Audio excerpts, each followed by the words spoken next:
Oh God, If you're you guys. refunding my money, you have to give me cash. You guys pay with debit, right?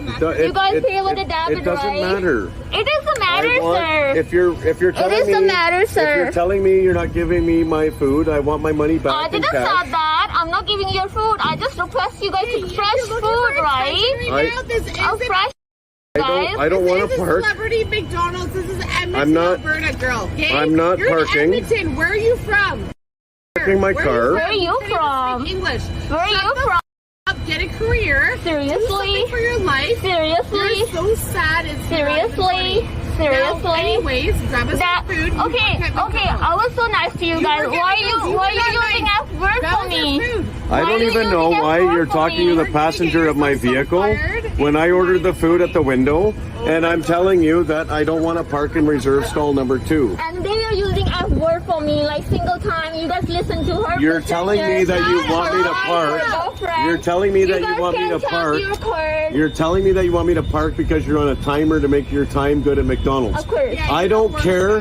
I don't care about your time at McDonald's or how long it takes to make my food or about your timing. I ordered food. I want my food. If you're not giving my food, give me my money back. Of course. I'm giving money back. You guys tap your card. I lost. You guys tap your card. I lost my debit card. I'm sorry, I can't find My it. God, the lady just tapped on her phone. I know, but I lost it. I can't find it. I'm sorry. Cash back, sweetie. We're not. I'm not giving cash, girl. We're not moving. We have you all on camera. You are so disrespectful. I have a camera too. Whatever you guys said, F word for me. It's gonna be a big lawsuit tomorrow. Like I'm telling you right now, I'm phoning my lawyer. Like you and McDonald's is getting sued big time. Oh yeah. 100%. Did I say something wrong to you guys? Your whole family's Not, gonna go back. no, nothing to do with me. I don't even know why you're talking to my passenger. And do But you know anyways, where my family lives? Seriously? Bro, shut up. You're having a meltdown. Work. You're here to get paid to get work. Get off the phone and work. Why are you I do work. What are you doing? You But don't look work, at you sweetie. guys. You guys don't listen to me at all. If you need a money back, I said you guys money. You tap your card, get your money back. don't worry. I got 50,000 followers on Instagram. I'm gonna post this video. You're like, I don't care about it. you're like, this is going. I will get my cash then. I want my cash. You didn't pay cash. You paid with the debit. It wasn't- How do you know? Manager, you're a loser. This isn't my debit card. I don't have the debit card. Oh, how do you pay, sir? I tapped on the phone. Yeah, you can tap I again. don't have the phone. I'm sorry. That's the lady phone, right? You can tap it She doesn't again. want to tap her phone. She wants the money. Wow, seriously, you guys. You can't rip me off for my money. Like that's theft. I didn't phone say the police. that. I said I can phone the police and have you charged with theft. You can call, sir. I will. I You can will. call right away. I will I'll call phone right the now. Coming from a galaxy near you, this is Brothers in Booze. And here are your hosts, Greg Washington and Doug Ziegler. That was some real Canadian accent going on there. Was I have 900 viewers on my Instagram, Doug. Yeah, wow. 50,000, eh? People are idiots. Like, I don't have my phone. I just pay with my phone, but I'm like, I don't know. People are dumps. At least he didn't ask for a pup cup.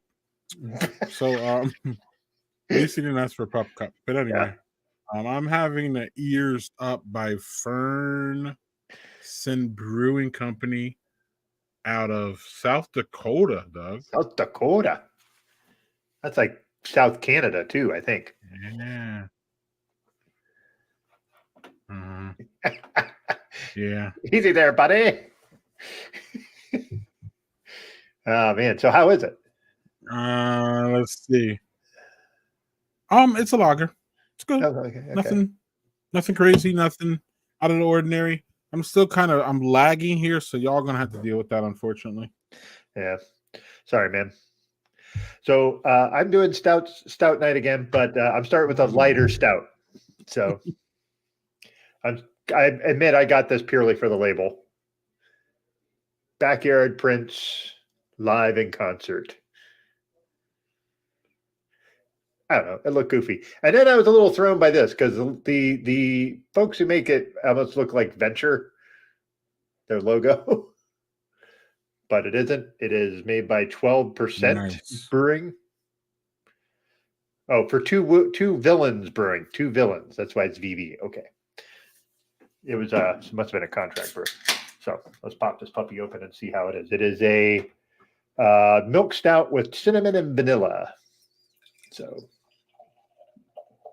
Pop that puppy you just said. pop that puppy. All right, let's see if I can find what I need to find here. I'm so behind. No. Oh yeah. Here.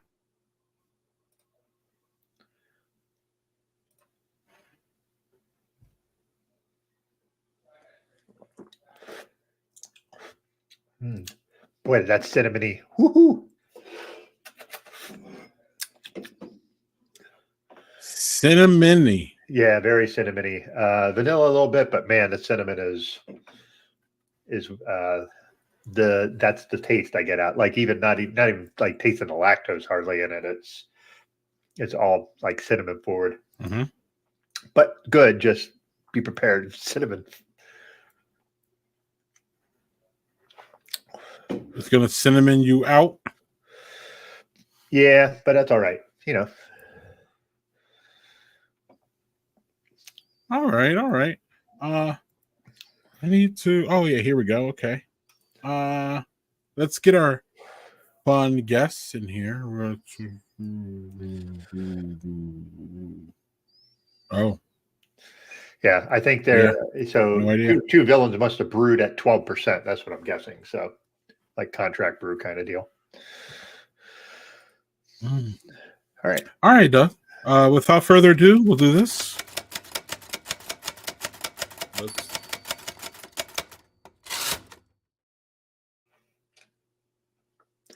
All right, man. Wow. Okay. What the fuck news, Doug? And what the fuck news this week? We have. Where's my background music, Doug? I need my typing. I heard this is important, Doug, Oh, and it's going to take a while because I'm lagging. Hmm. I can't. All right. Without further ado, Doug, what the fuck? Come on. I would like to know who came up with the idea of let's make it so you ban cold beer. What is that? Hold on. Can I say the headline before you jump over me? Okay. Yes. I'm sorry about my delay. New bill banned the sale of refrigerated cold beer in Tennessee. And I believe when you click through the article, it says that they believe that this will curb people from drinking and driving. Doug, your comments. Other than that's the dumbest shit you could. You think people, if they're really going to drink and drive, they're going to care whether it's cold or not? Those folks aren't giving a shit. They're road sodas. It doesn't matter if it's freaking warm or cold, whatever. They'll drink it. This is just dumb. It's needless bills. Like this is the kind of shit you see in Congress and all sorts of facets, and this is the kind of shit that just irritates me because it had no need to be brought up. So dumb on my part. How about you? Give me your opinion because I'm gonna guess it's not far from mine, but Aren't these Republicans supposed to be pro-business? And pro-beer and I don't know.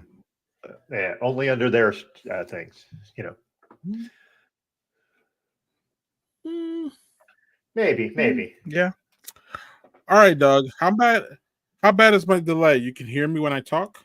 Yeah, I can hear you. Your lips match what you're talking to, which that kind of shit bothers me. So it's like you're fine. Maybe it's taking a while for you to hear me. So, cool. But yeah, let's go. Yeah. I don't know what the hell's going on. Last week was the internet. I think it's my computer now. I don't know, Doug. I just want one normal weekend in 2024, and we are halfway through the second month, Doug, and I still have not achieved that once. I want one normal weekend. Is that too much for this privileged black man to ask for? And during Black History Month. It's fucking Black History Month. Yeah. Throw me a fucking bone. Something. Come on. Anyway, I'm looking so light here. Everything is off. All right. So All right. what's not off is our guest, Doug. Yeah. They are a fun bunch, as I would like to call them. They are always moving around, doing things. They have an opinion on almost everything that is like geekhood, comics, movies, video games, beer, music, sci-fi. I mean, they're all over the place, Doug. They're I would consider them probably one of your perfect guests because y'all geek out on a whole lot of things. And it's a good time. So without further ado, yes, I wanted to say, actually, let's get that before. Happy birthday, Manny. Yes, Yeah, happy Manny. birthday, Manny, former guest, friend and family of the show. We love ourselves some Manny. He's given us two of the most funniest appearances ever on the stream. I would agree with that. And yeah, so Manny, cheers to you. Before we get back to my 5-minute intro to our guests, and they're like sitting there, and I'm saying nice things about them, and they're just waiting, and they're patient, and they're more patient than I would be at this point, Doug, because what the hell am I doing here? Anyway, happy birthday, Manny. One last one. Manny, I don't have any cereal, so I hate to disappoint you, man. No cereal. Doug, any cereal in the house? Oh, we just went and bought cereal today, so we got a bunch. No. Not on the show. Kind of cereal what kind of sugary cereal can you eat a little bowl of? Just a little bowl of, because I know that's what we can all eat. Yeah, basically cinnamon Or toast maybe you crunch. can eat a bigger was bowl than me. one. I can only have like a little bowl. It's good. Yeah. Oh, No, cinnamon toast crunch. Cinnamon toast crunch. Yeah. Man, that's a classic. Yep. All right. So without further ado, y'all, here is Matt and Lauren from Hops Geek News. Lauren first, because ladies first, of course. Right. And Matt second. What's going on, y'all? It's Welcome, y'all busy people. We actually nailed you. Actually, y'all weren't that hard to schedule, actually. And I was kind of surprised because y'all like to be everywhere all the time, doing all kinds of fun things. Come on now, you're exposing our secrets. So what's in the glass there, Lauren? How y'all been? How y'all doing? Good. Yeah, what's in the glass first? Yeah. I'm drinking. If anybody has not heard of Calusa Brewing from in Sarasota, Florida, definitely, if you ever hear that name, get whatever it is. This brewery nails every single style they do, but they don't really distribute ever. So if you hear it, if you see it, if you're in Sarasota, you definitely want to get it. This is one of their flagships. It's their Zote. It's their IPA. Phenomenal brewery. I mean, their sours are killer. Their stouts are killer. Their hazies are freaking phenomenal. Calusa Brewing. If you haven't heard it, learn it, know it, get it. They're not a brewery, I feel like, but they're ones that should be. I think a lot of people don't know who they are because they don't distribute. Okay. Boy, I was going to say, you're talking Greg's language there with the hazies and the IPA and all that stuff. That definitely is. So how about you, Matt? What do you got going on drinking? Oh man, I'm old. I'm an old soul. So if I'm drinking a beer right now, I have to have it. He's probably the youngest one on this podcast. I am, but I also have to I have to throw in some coffee into my beer. So the one good thing we get to do about our show, man, is we've made a lot of friends who work at breweries, to be exact. And Stacy, whose fiance or husband actually works at Two Roads Brewery, has hooked us up with some Espressway cold brew. It's a coffee stout from Two Roads Brewing out of Connecticut. Take the road less traveled. It is an amazing 6.5% coffee stout. And man, I there's one thing, like if you're drinking a beer or you're making a beer and you're like, hey man, what's the one ingredient you want in this beer? It's going to be coffee. I just love coffee in a beer. For some reason, whenever you throw coffee in a beer, it just rises to the top for me. And it's good on everything. It is, man. Like if I could drink one thing the rest of my life, it would honestly be coffee. So anytime you throw coffee in a beer, coffee in any food, whatever it is, I'm in. Eggs, coffee. Eggs. Well, I've done the hot barons. Barons. Yeah. Have you heard of Hop Barons? No. So they do barbecue rubs, and they have actual beer hops in them, and they have a coffee rub that's fantastic on eggs, Yes. especially if you're hungover. We have a promo code too. If anybody wants to Phenomenal. try, we do have a promo code. You can use promo It's a code Hops small business News. too. Oh my god, they do But no, beer like brine. they use hops in their brine my their turkey and beer. rubs. Yeah, and one of like Lauren was saying, man, one of my favorite rub is the apple and the coffee, and it goes so like you I smoke like a the butt badass one. with coffee on it, or their badass rub, which is just like a little spiciness to it. Man, my kids good. even who Pour it don't on even mac like and cheese. Yeah. It's my Yeah. I put that shit on everything. Hmm. It's fucking phenomenal, and we don't get Are you- paid. For Wait. this. Can one of y'all Yeah, share you- your screen? I don't know. Do I know how to do that, Matt? I don't. Yeah. Can Lauren one of y'all doesn't know. share your screen? What do we need to do? All right, share my screen. This Let's is see. your. What- But this is your Will it let native. me? Y'all told me y'all. No, Yeah, it won't can let you- me share my screen. Yeah. Share your Oh, screen and present? then what's the promo? Present. All right, Present. Yeah, here we let me go. get the Let's promo let's up watch Oh, this. and go to the website. Yeah. Oh, Hold on, I got you. okay. Yeah. No worries. Yep. That because y'all blew me away. Doug and I were like, "What are you talking right. about? We need to know So, more." Present. Share. And if you use, yeah. Here we there are. you go. Wow. So Okay. I actually just ordered some more apple rub, and they sent me the pork seasoning and the seafood seasoning on the house because they're somebody we have a good relationship. But this honey apple rub, if you can see it, it's my wife cooks with it every night, and my wife and kids do not like seasoning on things, and they cook with it, right? So they have all sorts of things. So this brine was a fun collab that we actually did with Bottle Share, and proceeds went to Bottle Share, which Bottle Share helps actually people in breweries who work in the industry that are in need and are really down bad. The fish fry and beer batter, I have some of that. Their sample pack. But So Brian, though, I'm going to cut you off for a second. Like, I'm Yeah, not please a do. great cook at all. I'm terrible. But the brine, like, you boil beer and then you add the brine to it. And, like, the turkey is, because often turkey's dry, like, the meat falls off the bone. It is so juicy. It's so good. The one thing I will say that my mom goes, she goes, I can't make gravy with this. It's too hoppy.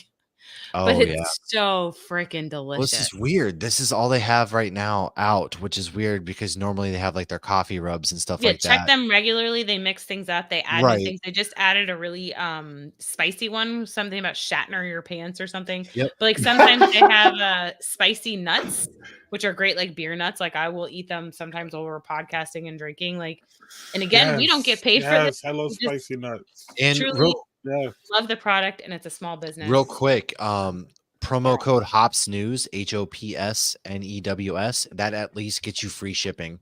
It gets Yeah, you 20%. 20% off. So if anybody wow. out there wants to do it, that's 20% off. And trust me, I have I not buy the big used. bags now too. Yeah, I Like, do too. I have not used a single other rub, and I actually have a couple rubs that I have that I've been wanting to do a giveaway with. So maybe This is we'll an work on that. infomercial now.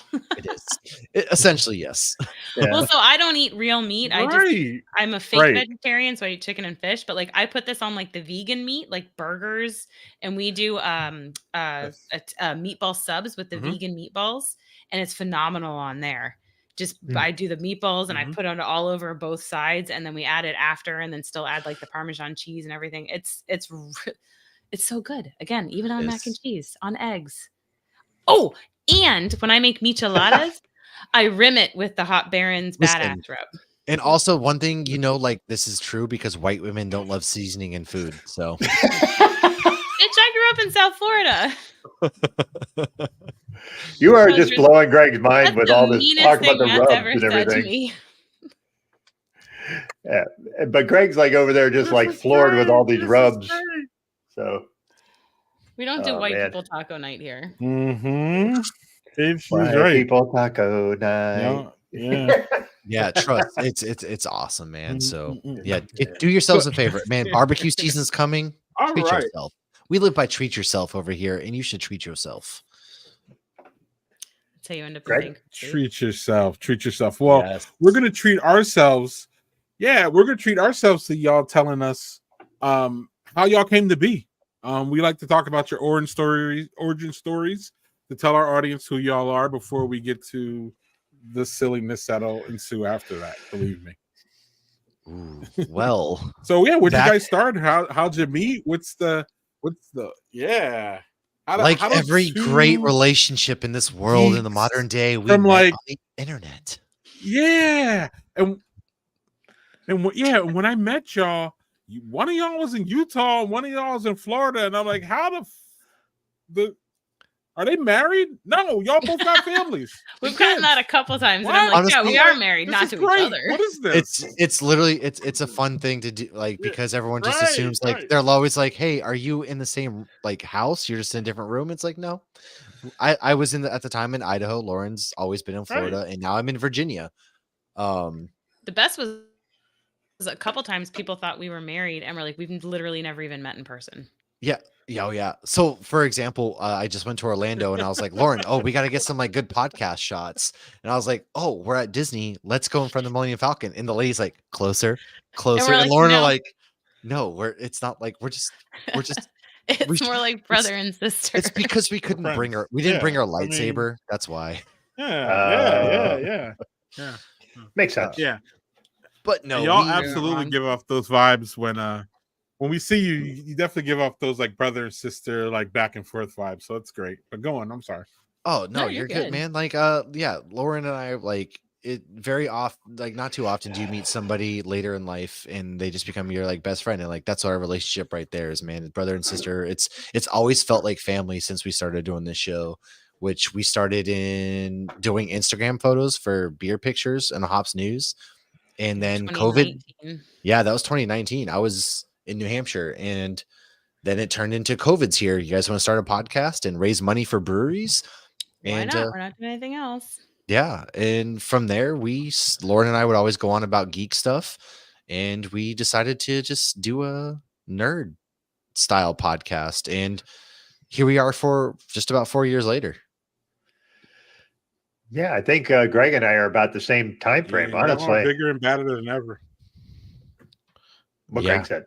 Yeah, y'all are bigger and badder than ever. I mean, y'all doing great. Y'all fun, covering all kinds of different things.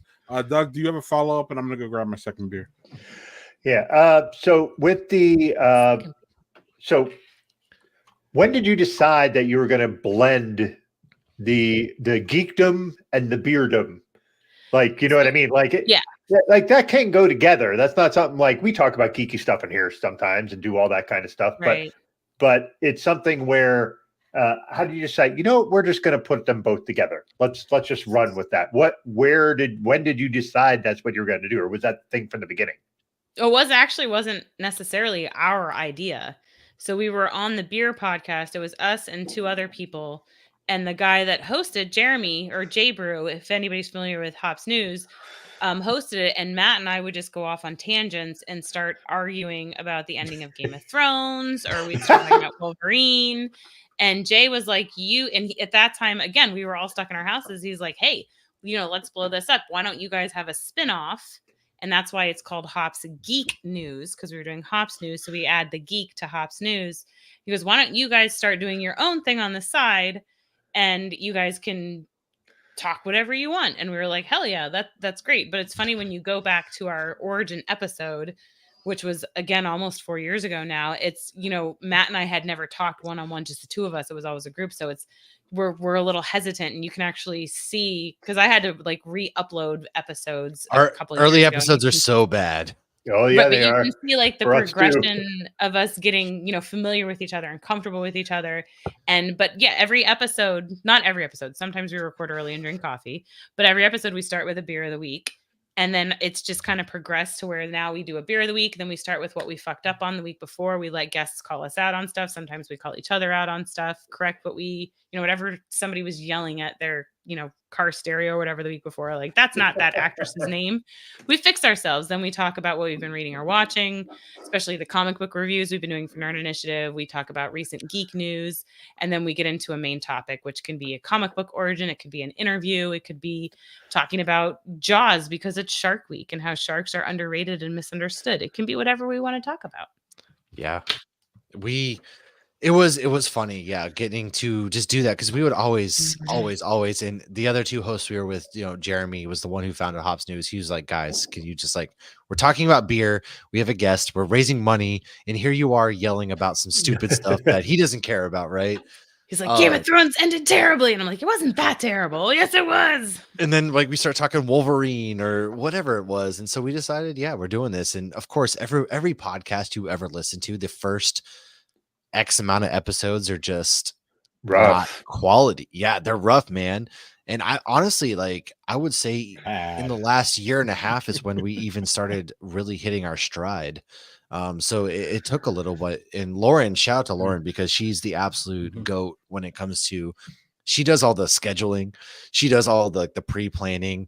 Like I just show up sometimes and Lauren's like, don't worry, I got it. We got the doc. And she's the absolute just But fucking then he best, does all dude. the editing after, which I can't do. So we both have, you know, our weaknesses and our strengths balance each other out.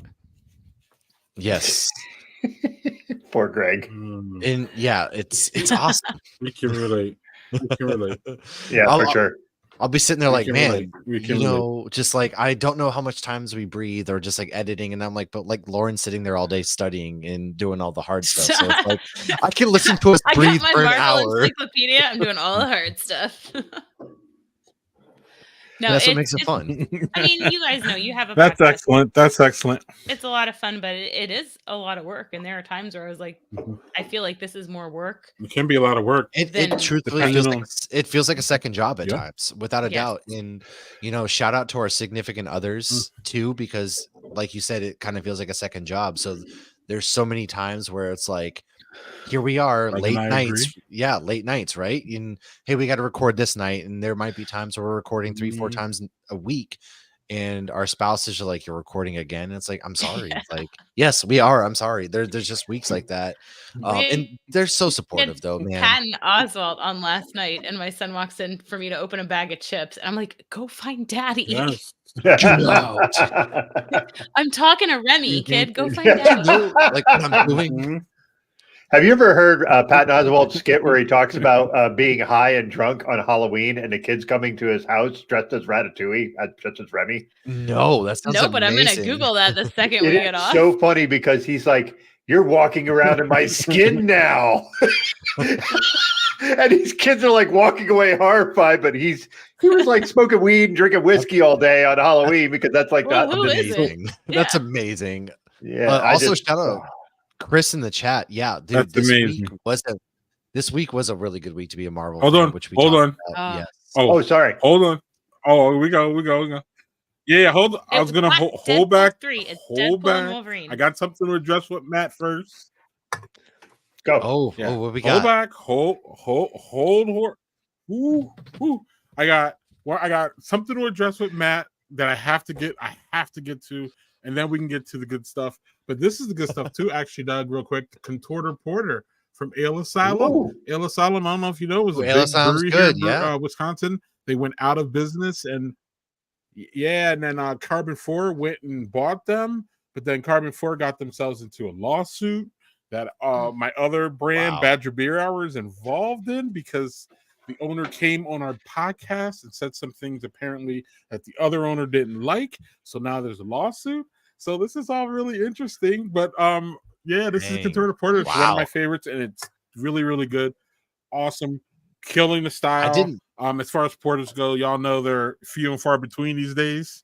And yeah, so this is a good True. one. I'm happy to report. I was really upset when Ale Asylum went under. I was going to have this now. I didn't even realize they went Great. under. But Matt, I gotta.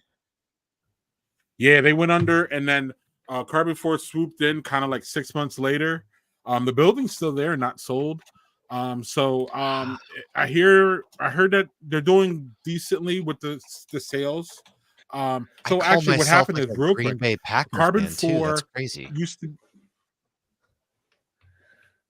Yeah, he said he was- Carbon 4 used to be an old place that Ale Asylum was in. So then Carbon 4 buying Ale Asylum was this some kind of weird thing here in the energy here. But it was good times. But Matt, before we get to all kinds of geek stuff, you have to address this, my man. What's Did you there to see- address? Look see at it the coming up here? look at the Okay. beauty. Oh. Look at that. It's a bit. Matt's ensemble does not in any way, shape, or form represent the collective opinion of Yes, it does. Hops Geek News. Oh, yes, it does. Okay, let's clarify this because I have a lot to say about Duncan. So apparently you're a realize- giant fan. Hold on. The Crocs Like, are Dunkin' okay, too. so- Everybody's popping off in the chat. Okay, I just so- need to let everybody in the chat know that I did buy the jacket, the dunking jacket that was aired at the Super Bowl. I bought it in the first 10 minutes. The first 2 minutes it went on sale, and it's coming It's a soon. Dunkin'. So you just wait. Somebody called You a just wait. Dunkin'. I am a dunking, and that jacket is on its way to my house. Oh my god. Matt, Uh, Matt is Dunkin' greater than Starbucks? All right. No. All right. So, first of all, I just have to preface this with I'm from Massachusetts. I love Dunkin' Donuts. It's not good. It's not quality. They spit in your coffee. That's what wakes you up, right? And they put hair in your Oh. bagel. They put so I also I wore that outfit, funny enough, to my college graduation at Boise State, and they put me on their Instagram, and then they stiffed me in the commercial. So this is the only reason why I'm about to say what I'm about to say. No, they are not. However, there is something nostalgic. There's something like you know what you're gonna get. And if you ever want to cure a hangover, you go to Dunkin' Donuts, you get a iced coffee with a plain bagel and cream cheese, and it's gonna cure you. And I was talking to Lauren when I was at MegaCon at Lauren's. I was like, Lauren, it's Sunday. We're really hungover. I need something. And I You're was like, hungover. I drank my Pedialyte. I ready was to very rock. hungover, and I was like, Lauren, I need to go to Dunkin'. I need that. I need that iced coffee. And I was like, everybody in the car was like, "What's wrong with you? Like, Dunkin's Matt's like, not does good." anybody else want Dunkin' Donuts? And there was 4 of us in the car. Everybody else was like, yeah, no, we're good. Just get your Dunkin'. Let's go. It wasn't. And then I was halfway through my bagel, and there was a big old hair in it, and I was like, "Guys, see, I did this to myself." And so no, My cousin's in the back seat and can see the hair clear as day. Dunkin' Donuts is not. I am from Billerica, Mass. So you know me. Like you're driving to Logan Airport, there's a Dunks in Revere on one side of the street. There's a Dunks on the opposite side of the street. It's just who we are, man. When you're born in Massachusetts, the priest actually baptizes you with Dunkin' Donuts made with the water from the Charles River. oh. All right. All right. Hold on.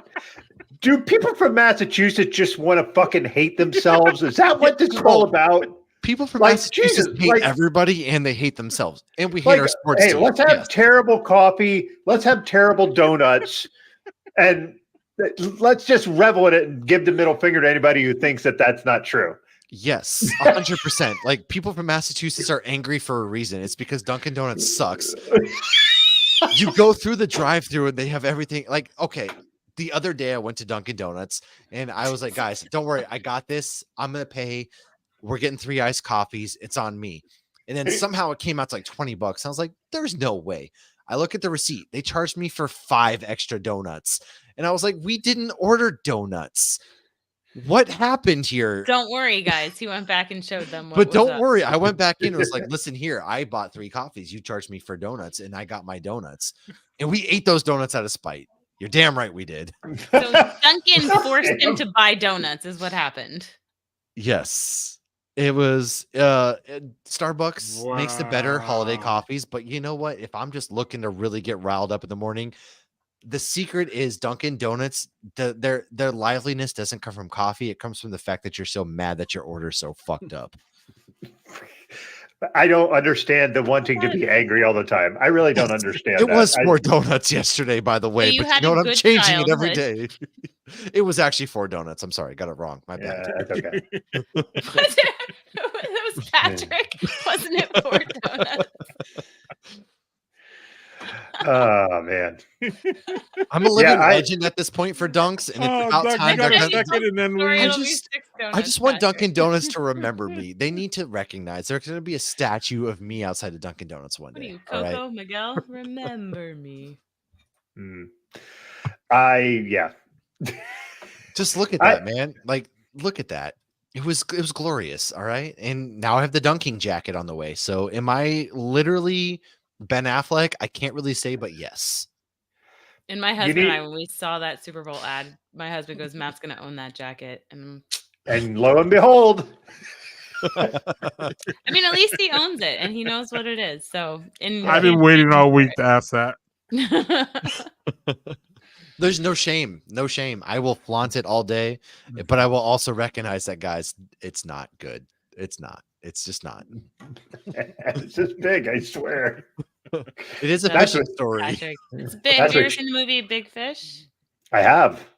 That's it. Yeah, there it is. Mhm. Man, I haven't seen that in probably 20 Dog something is years, second, but yeah. which is a big fish. Phenomenal movie with Ewan McGregor. So good.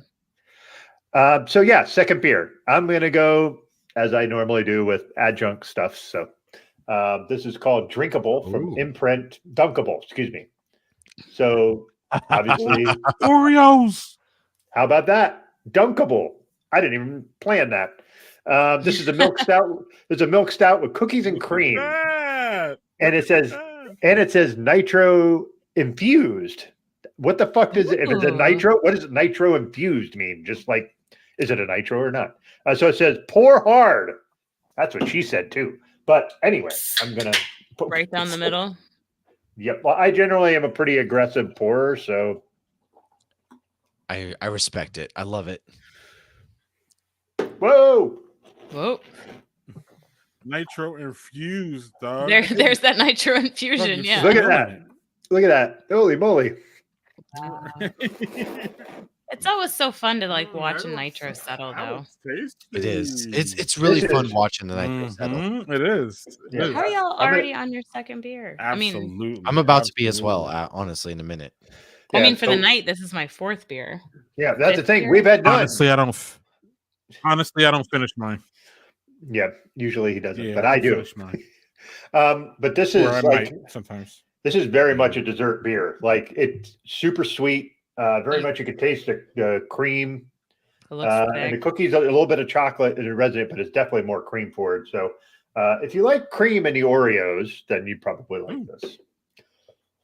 And this is 11%. The first one was 6.5. You don't, Doug? Oh, 11%. Okay. We've Yeah. come to You party. don't like the cream in your Oreos, Doug? I do. I'm just saying if you're like how Oh, yeah.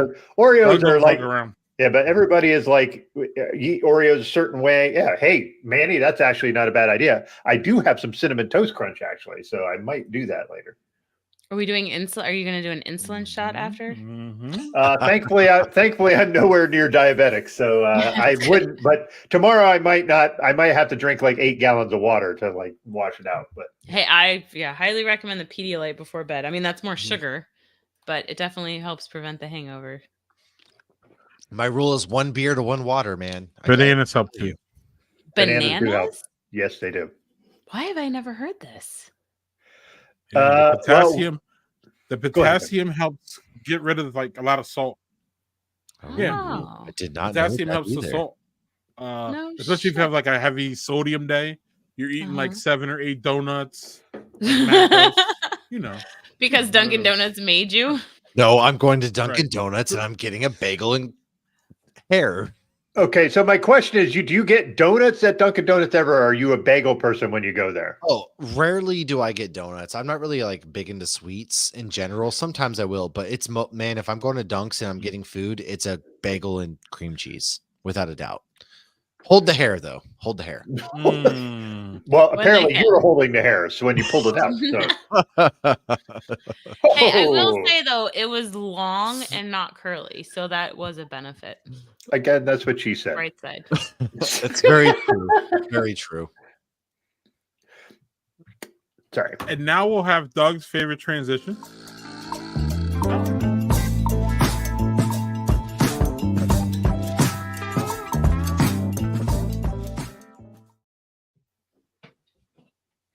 All right. Do you want me to go first?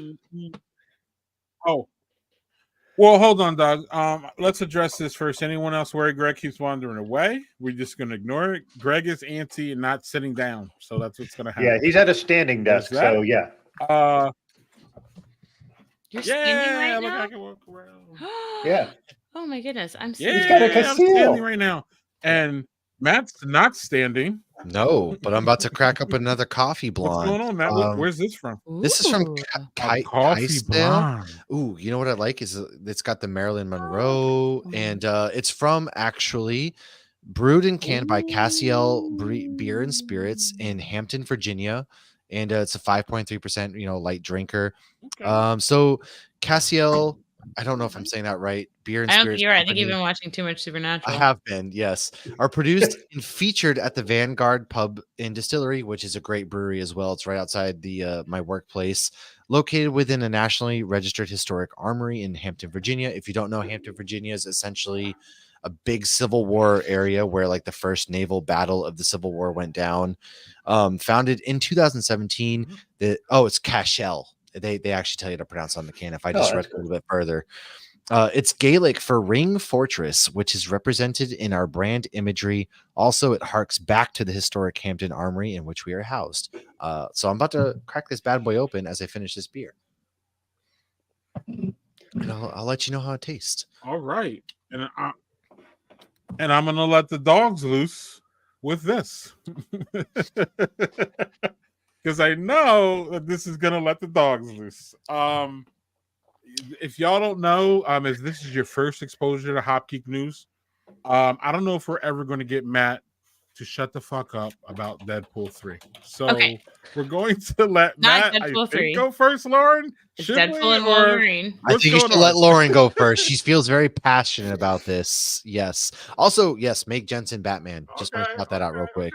Who said that? Yes, 100%. Chris in the chat. Batman. Yes.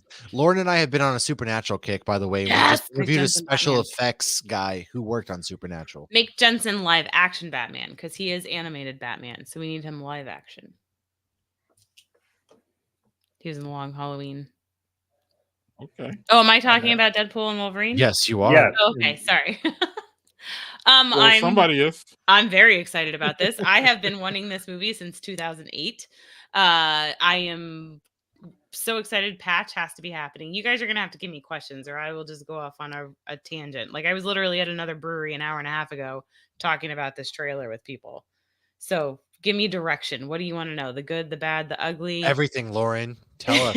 I Tell can't us your do deepest, everything. darkest Deadpool and All right, Wolverine. all right. secrets. Here's the thing. It's give us everything in 1 minute. I'm just kidding. Go. It's like, I'm what does just that kidding. mean? Do you want comic origin? Do you want the trailer summed up? Do you want the movie summed up? Give us. I would say let's start with the trailer part. I think Taylor Swift is going to be Dazzler, Oh, which would be really literally cool. lose I'm it. down for Dazzler getting introduced in a live action thing too. I have no idea who that is, so I'm not as into the Marvel stuff as you folks. So this movie, obviously we thought we were saying goodbye to Hugh Jackman in 2017 when Logan happened. And I was okay with that, but I wasn't okay with that.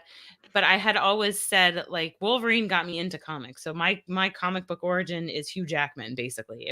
I wanted to know more of the comparisons to the movies. I wanted to know background. So I literally went back and read issue 180 and 181 of The Incredible Hulk when Wolverine was introduced. And so seeing that and then reading and learning more about him, I wanted so much for Hugh Jackman's Wolverine to be introduced into the MCU, and how I feel like they're going to do it through the TVA, I think is going to be beautiful. I genuinely enjoyed Wolverine Origins, and I know I'm going to get shit for that because I didn't know Deadpool then. I had not read Deadpool then. I know Deadpool now, and I realize how wrong that was.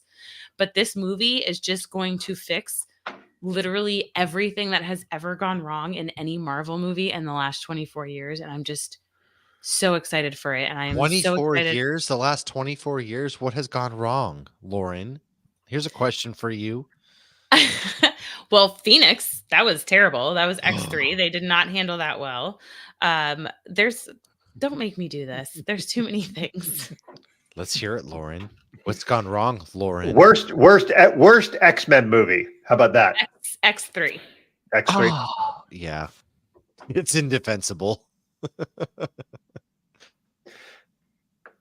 Yeah, that's true. I agree with you. I'm not a huge into the comic book stuff, but I will say that the Wolverine Origin was fucking great. I really enjoyed that. It really was a really good movie, and I'm glad to hear that. And yes, somebody just said Gambit in live action. We need more Gambit, and that actually pissed me off though. How Wolverine treated Gambit, I will say I did not like that because he was like just shoot him off. Yeah, but we 100% like Gambit should be a respected character. Like he's awesome. So I think the few things that they did wrong in Wolverine Origins, I think that they will fix, much like the end of Deadpool 2 fixed so many things for the DC universe and for the Marvel universe. Mm. Like Green Lantern never happened Mhm, now. mhm. Good. All right, Matt. And all right, Matt. Here's your time. Here's your time to talk about Deadpool, and then we'll get to Doug about Yeah. what we're watching, and we'll get everybody else watching. Matt, I couldn't let Matt go without talking about Deadpool at this point. So, Matt, Yeah. really yours. Dude, so I know I've been saying in this, and I am so excited for this movie. I'm excited that Lauren and I are probably actually going to get to watch this movie and together. That's one of the more exciting things. Don't worry, Lauren, I'll treat us with our Regal bucks.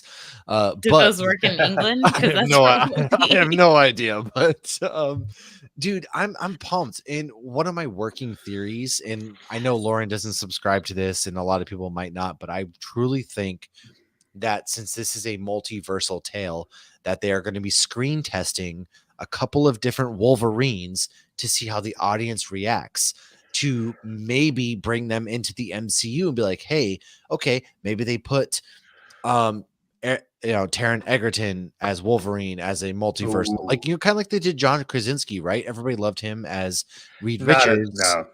Well, all right, everybody but Doug loved him Really? as Reed Richards. Okay, but I'm saying not for you were saying for him for Wolverine. No. Oh no, I was no, saying- no, okay, for I was- Mr. I was- Fantastic. I'm saying Okay. they put him in Doctor Strange as Mr. Fantastic, kind of as a screen test and a fan service. And so my big theory No, is he would that not this be a good- movie White would be a better Wolverine. at all, and my big thing is that they're gonna screen test one, maybe two different Wolverines, and if the audience reacts well, whoever the audience loves the most, aside from Hugh, of course, because he's done after this, they're gonna probably bring into the MCU as the Wolverine, and that's my big theory that I'm dying on. Some Taron people Egerton- think he Taron might Egerton? not be That- done after this. Some people think that he might stick around for a little bit. Some people's not me. Well, he's 55. Yeah, but if you're doing Old Man Logan and he still has that, like he doesn't die till 2029 in the movie Logan. But that's not enough, because by the time they get a Wolverine or an X-Men, but by the time the Wolverine and X-Men are actually introduced into the MCU, it's 2027. They're not going to have Wolverine for 2 But years. you and can kill him. also, they did a fantastic job de-aging Michael Douglas and other various characters, that they could de-age him and he could play variants and not have to eat all the raw chicken and go to the gym. Not raw chicken, unseasoned chicken. Yeah. Let's be You real. know, if he had hot Right, barons, he back to wouldn't that. be hating his raw Exactly. chicken diet so much. I agree, Megan. Hey, if Tom Cruise could do his own stunts at fucking 57 in Mission Impossible, Hugh Jackman can do this. Oh, well, see, the thing is, too, like, what's interesting though is like if you look Wow. at Hugh Jackman in the year 2000, which got Jesus and Christ, I guess he was 30 at that time, versus now, he's more jacked now than he was then. True. He's veiny. He's very veiny. So is Wolverine. Mm. That's true. I don't know, man. That's just my only theory. I and I know this is going to bring Deadpool into the MCU. Okay, if Daniel Radcliffe is Patch, I'm not going to be okay with that because I need Hugh Jackman to be Patch. No. I see your $1 and I will bet you $1. Oh, so we come out even? No, I don't. I'm playing both sides, so I always come out on top. But it really the Chris. the trailer, it looked too big to be Harry Potter. It looked like it was Hugh Jackman and it had the hair for Hugh Jackman. And It's not Hugh Jackman. I'm telling you, it's not Hugh Jackman. Hugh Jackman has to be Patch. He has to be Patch, and they have to be in Madripoor. They have to. It's No, not a it- choice. It is a choice. No, You always it's have not. a choice. Hey, are you No, you don't implying know.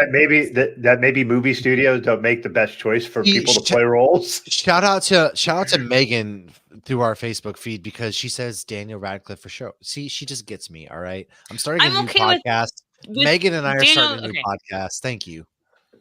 Tonight, if anybody who has listened to our podcast, I was actually talking with Jamal tonight about Daniel Radcliffe, and I don't hate him. He makes sense height-wise. He's more comic book accurate. I saw the picture of him jacked. He's not just Harry Potter. I get that. And I think he would do good in the future. But I need Patch to be Hugh Jackman. I need it. I'm telling right. you, Daniel, we've had. I have a question as somebody who's completely inexperienced in this. Who the fuck is Patch?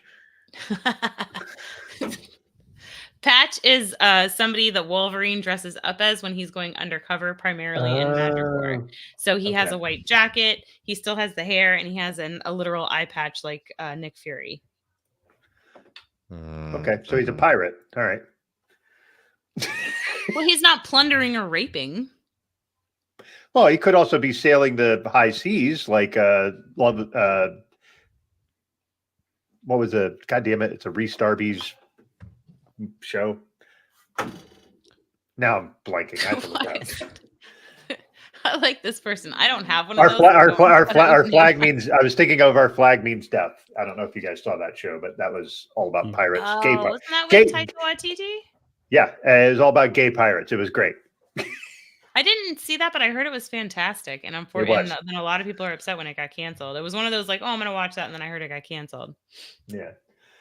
Guns Vision for the DC. Ooh. Oh, Guns Vision for the DCU. What are we talking DC? Oh, don't get me started. No, we're getting you started. Go. I'm telling you, James Gunn is about to make DC like the greatest thing on planet Earth, starting with Superman Legacy. Oh my God, there's so much good things. Millie Alcock as Who's the Superman now? Good casting. Who's the Superman? Oh, they announced him. Not Henry Cavill, which makes me sad. Well, Henry Cavill is rumored to be cast in MCU, and the big rumor right now is Henry Cavill is Doom, which would be amazing. I would watch Henry Cavill read the Bible. So I'd watch Henry Cavill do anything without a shirt on. Oh, I will say, as a straight man, me too. I would too. as a straight man, watching him in the Mission Impossible movies where he does the thing where he snaps his wrists is fucking hot. I was just like, holy shit, man! Like, I'm a married straight guy. That was really fucking hot. Don't do that again. I have absolutely questioned who I am as a person after watching Henry Cavill do anything that he has done. And if he is I love what a dork he is too. It makes him even hotter. Yeah, big Warhammer fan. And Warhammer 40,000 is something that they're avidly in the works for. But I'm pumped if we can get Henry Cavill. Since they dumped him from if they've dumped him from The Witcher, put him in there. But James Gunn, James Gunn is about to bring DC to the rise of Marvel. We have Superman coming out July 11th, 2025. It's gonna fucking just change our lives, and then from there, we're eventually gonna get the Flash done right. We're gonna get the Green Lantern done right, and we're gonna be eating as DC fans because definitely need some Green Lantern redemption. Me at my core, I'm DC. DC is my favorite property till I die. What about the Batman 2? Oh, what about God. the Batman 2? They're gonna do that right? Better be better than the first. Excuse you, first of all. First What's going on? It was a good movie, but it was too slow. They needed to cut some things out. It was good. The one guy, he's a great Batman. He's a terrible Bruce Wayne. He's too moody. They're going for Batman Year One when he's very caught up in himself, but his whole thing was that Alfred was trying to show that he needs to be Bruce Wayne, and so he's going to be Bruce Wayne in the second movie. And Robert Pattinson played him so excellently. And Batman 2, which is supposed to come out in 2025 as well, mind you. Come on, Lauren, why do you hate fun? I'm flabbergasted. Okay, that movie was good. It had some great points, but the best part was like when Penguin was like yelling at the guys, and he's like, "Hey!" It was just very slow.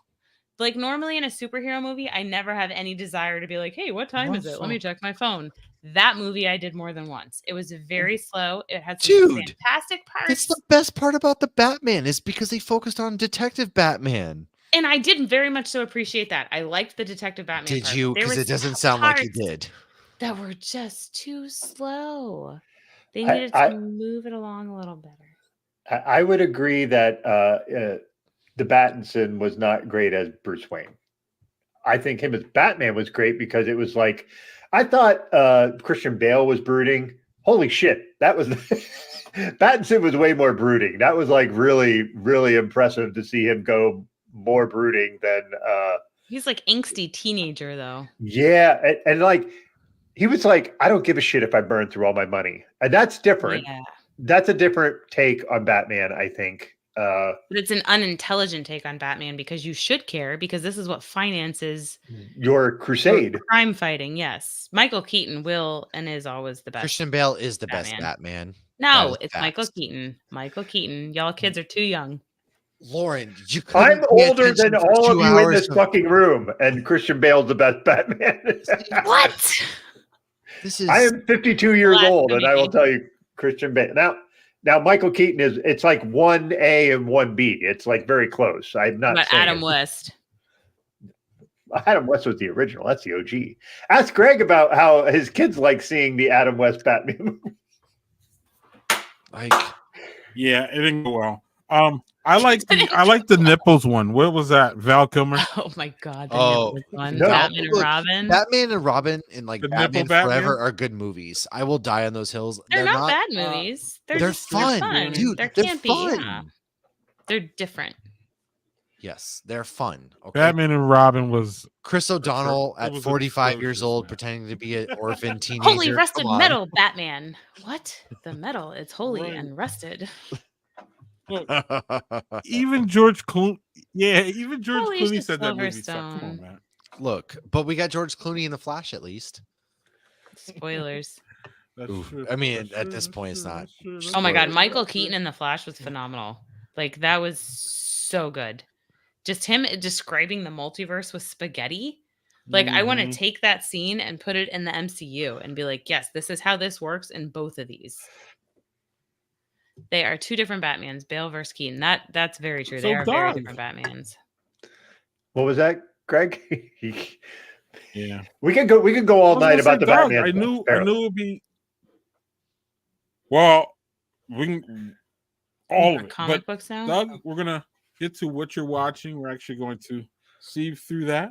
We're gonna get to what Doug's watching, I'll and be- we'll get to what y'all watching. Doug, what are you watching? Well, I'm going to be intrigued to see if this is anywhere in Matt and Lauren's wheelhouse because it is Oh, yeah, let's geeky. bring It is geeky. The Halo TV series season 2 is out. Oh yeah. I am a giant Halo nerd. It is my favorite video game of all time, bar none, including Mario Brothers, which is hard to say because those games are fucking great. I will tell you, the first season, I was like, this is decent, and I'll see what they do. The second season, man, they just fucking hit the ground fucking running. And I was just like, okay, great. Dude, that opening sequence where they're on the That volcano opening- planet, or not the volcano planet, but like they're coming Yeah. in to wipe out. So I actually got screeners for this and started watching it on my way to Orlando. And dude, I gotta say, I hated season 1, but season 2 started out really strong. Yeah, that opening scene, I said, Chris Carlton's in the chat. I said something to him and my friend Jay, and I was like, this opening scene is fucking great. Like, I was just like, all right, I'm in. Let's go. And it's interesting because they take the mythos of Halo is always Master Chief. You never see his face. And in this series, you see his face in like the first fucking episode. So it's different, but I think they're trying to do a thing where they're sort of humanizing the Spartan program, which I never did before, which is an interesting take. It's a different take. Some of the books do this too, where they kind of do a little bit more humanization of them, whereas video games don't. But man, I'm really liking this second season. Much like I said, I didn't hate the first season. I thought the first season was meh, but the second season so far, 3 episodes in, I'm in. I'm all in on it.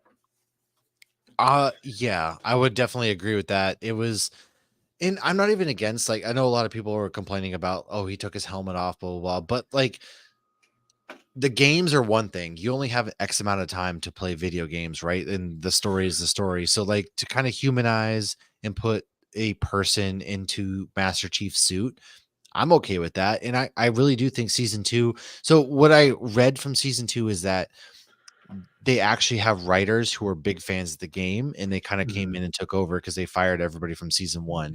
And Good. so you can definitely tell that season 2 is way better product than whatever season 1 was.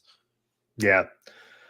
Yeah, I'm just really impressed how, like, that opening scene alone, I was like, oh, okay. All right. So now you're this is a bit different. Like you could feel it even in the first scene. So yeah, 100%.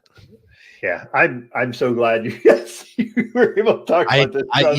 I'm a big look. I was forged in the Xbox Live rooms of Halo, man. Like those were some of my favorite nights. Were staying up until 3 a.m. playing Halo online on Xbox Live. And they're memories that I just hold dear to my heart. And so this show means a lot to me. And I think season 2 is a step in the right direction. Yeah. All right. Side note, favorite Halo game. Oh, I loved Halo 2. I don't know why. Halo Same. 2 was always the best. Like they moved it so much more forward. Like Halo 1 set the groundwork, but Halo 2 just unfolded this universe into like a massive. Things were bigger. Things meant more. You got more behind Master Chief. You actually felt the stakes. And Halo 2 to me was just the it factor. The big thing is the multiplayer that they put online. That was the forerunner. Haha. If you're a Halo person, sorry, that was a funny joke. Basically, that was like Call of Duty.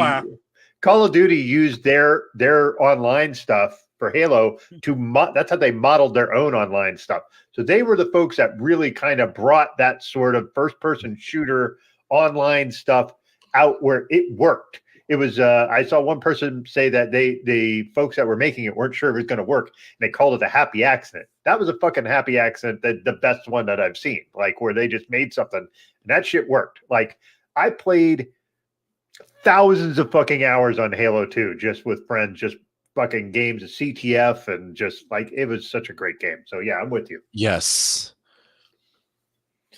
All right, sorry for the sideline there. All right. No worries. Let's catch up on the comments here real quick before we get to Lauren. What Lauren's watching. We have a question for Matt here. Oh, Alexandria. Okay. All right. I'm in Williamsburg, Virginia. I will actually be in DC on March 8th. I'm going to be doing a Batman panel at AwesomeCon at 1. No, actually, I lied. I'm sorry. I will be doing an MCU panel at AwesomeCon at 1:30 March 8th. I will be doing a Batman panel at GalaxyCon the following weekend in Richmond, Virginia. Man, you're all over that place. Yeah, it's just it's a 2-hour drive. So Alexandria is awesome. You, Doug, there. Yeah, Shoemaker Batmans were. Hey, come on now. The Schumacher Batman were awesome. Victor Love. I loved how they completely copied the laundry scene from the martial arts movie in Batman and Robin. Chris is patiently waiting for live action Avatar on Netflix next week.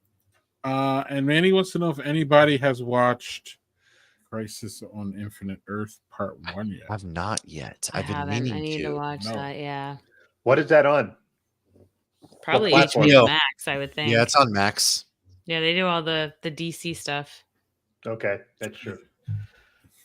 Lauren, for a geek that watches everything, what is currently on your menu? I don't think I watch as much variety as Matt does. Anybody who's listened to our podcast or knows us knows I'm a big Supernatural fan. So I'm always rewatching that, even though I didn't get into it until like 6 years ago. That's my default. This week, outside of watching the Deadpool and Wolverine trailer 6, 7, 8, 9, 10 times, I haven't really watched much other than Griselda on Netflix, which is I love mafia stuff, and Griselda is. Are you guys familiar with that? Yeah, did you ever Sofia Vergara. Yeah. No, tell us. Did you ever watch Cocaine Cowboys, the documentary? So she was the godmother. No. Like there's a quote from Pablo Escobar that says, "I've never been. The only man I've ever been scared of wasn't a man, and it was Griselda." And it's not a documentary, but it's the same people that did Narcos, which was fantastic. And so they're going through her story, and it's so interesting because obviously, she's a drug dealer and she's a murderer and she's a terrible person, but because she had to be so terrible because she was a woman trying to make it in the drug industry in Miami in the 80s, that I'm rooting for her because the guys are so mean to her. And so like I, you know, Mm. I still have I think 1 or 2 episodes left, but if Mhm. anybody's into Mhm. anything fictional or nonfiction in regards to mob and mafia stuff, I cannot recommend this enough. And Sofia Vergara, I always say her last name incorrectly. She's fucking killing it, Mhm. man. If you just know her from Modern Family for being funny, like she is killing it in this role. She is phenomenal, and it is so good. And that's all. She's the mob boss lady. Yeah, she's Griselda. Yeah. And they like had to give her prosthetics to make her not Okay. look so hot Okay. because she's drop dead gorgeous. Oh wow. Yeah. Yeah, she is. Oof. Is she so quick question on that one. Do you have to watch Narcos in order No. to get Grisella, or can you just watch this as You can standalone? just watch it on its own. Yeah. Okay. Again, like I had only ever known Cool. of her from All watching the right. documentary Cocaine Cowboys years ago, which if anybody hasn't watched that, that is Mhm. scary and crazy and fascinating at the same time. Especially because I like grew up in South Florida when all this was happening. So it's crazy to think like that this was happening. Like you watch this and you're like, oh my gosh, who would live in Miami in the 80s? This is terrible. I did. Right. But Hey, it's very you know interesting. someone I know. Yes, that's our good friend, the Brewery Yeah. Travels, man. Joel is awesome. He goes to so Oh, many cool yeah. places. We did a Girls Um, Point Out episode with him. yeah, he's amazing, man. He goes so many places and gets to do so many cool things and breweries and focuses on those that like I love watching where he goes next. Yeah, he just joined Greg's Yeah, well, Badger I Beer can Hour tell group. you actually. I can dog. Sorry. Don't steal my thunder. I actually got a wonderful graphic for all this. I didn't know that y'all knew Joel. Oh, But of course. Joe is doing our Badger Beer Hour starting next Wednesday. Oh, that's awesome. So we are happy to have him in the family. Yeah, it's gonna be great. He's going to turn his expertise for breweries into reporting, what's going on in our breweries here in Wisconsin. So we are excited to have him. He was on last week. He was on the last 2 weeks of the stream, actually, y'all. So if you want to go back and see Joel, he was there. But good times. Yeah, look at that. Everybody's all connected. It's great.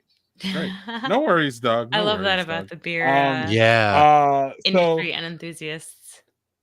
Yeah, he loves, he like us loves the breweries, man. And, we got to do as much as we can, especially now, to save them because they're still, there's still 100%. closings, things going on. Yeah. A lot of strife still going on. Yeah. A lot of, not to go down a crappier rabbit hole, but I guess we can if we want. The number and the quality of a lot of the craft brewers it's kind of working against the industry a little bit now because we have so much choice and it's so many good ones and it's so hard to really focus your money sometimes.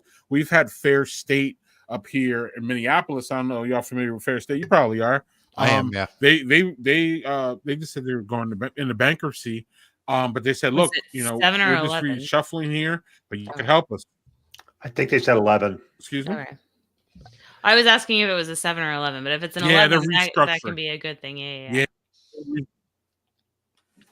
Yeah. And so they just said, hey, come to our brew pub, buy our beer. So I'm trying to get that happen. But yeah, Joel's gonna be fun to work. He's already fun to work with, actually. And what's also fun to work with, Matt, is what you're watching. Oh man, What do what you am got? I watching? I've been obviously Supernatural's been a big watch for me because I'm This halfway through first season 10. time. Yeah, it's my first time through it. I've been Yes. watching Ooh, a that. dragon's milk. Oh, I might go get one of those. I have one of my Dragons fridge. are good. Stop. Yeah. Which variant JHD and which variant for you, Lauren? We need to know that. Ooh. Wait, It doesn't what was just that? have to regular be a dragon. variant, but yeah, you're right, Doug. Sorry. Go ahead, Yeah. Joel.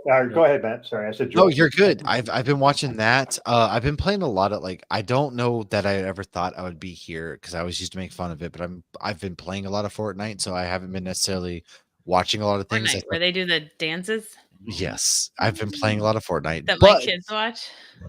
yes, Can you floss?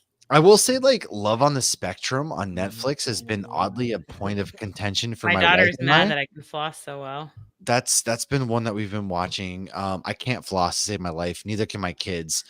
And getting to watch my kids try to floss is the funniest. Wait. Love on the Spectrum? I have been Yeah, watching. you never heard of What's that, Love Greg? on the Spectrum? On Netflix. So it's a show that's centered around people with autism, and they're trying to set them up on dates. And it's dude, it's the most it's the most heartwarming shit you will ever watch in your life, because it's like people are so cruel to each other in real life. And you just watch this show and they're so forward, they're so blunt, but they're so respectful. And it really gives you like a very good appreciation on, just human relationships. So the wife and I have been watching that one. How is that a point of contention? I don't, I don't know. It's just is, I guess. Okay. I just, man, I've been watching just those two things, I guess. It's really what I've been watching. I haven't watched any good movies lately. I was supposed to go see Madam Web today. I have. Actually, there's one thing I do want to say. I watched Lisa Frankenstein last week, and I want to plug the shit out of this movie. I fucking loved this movie so much. It is a Tim Burton meets John Hughes, and if they fucked and had a baby, that is what this movie is. And it's so much fun. Like Cole Sprouse, Catherine Newton, Catherine Newton from Ant-Man the Wasp, Quantumania.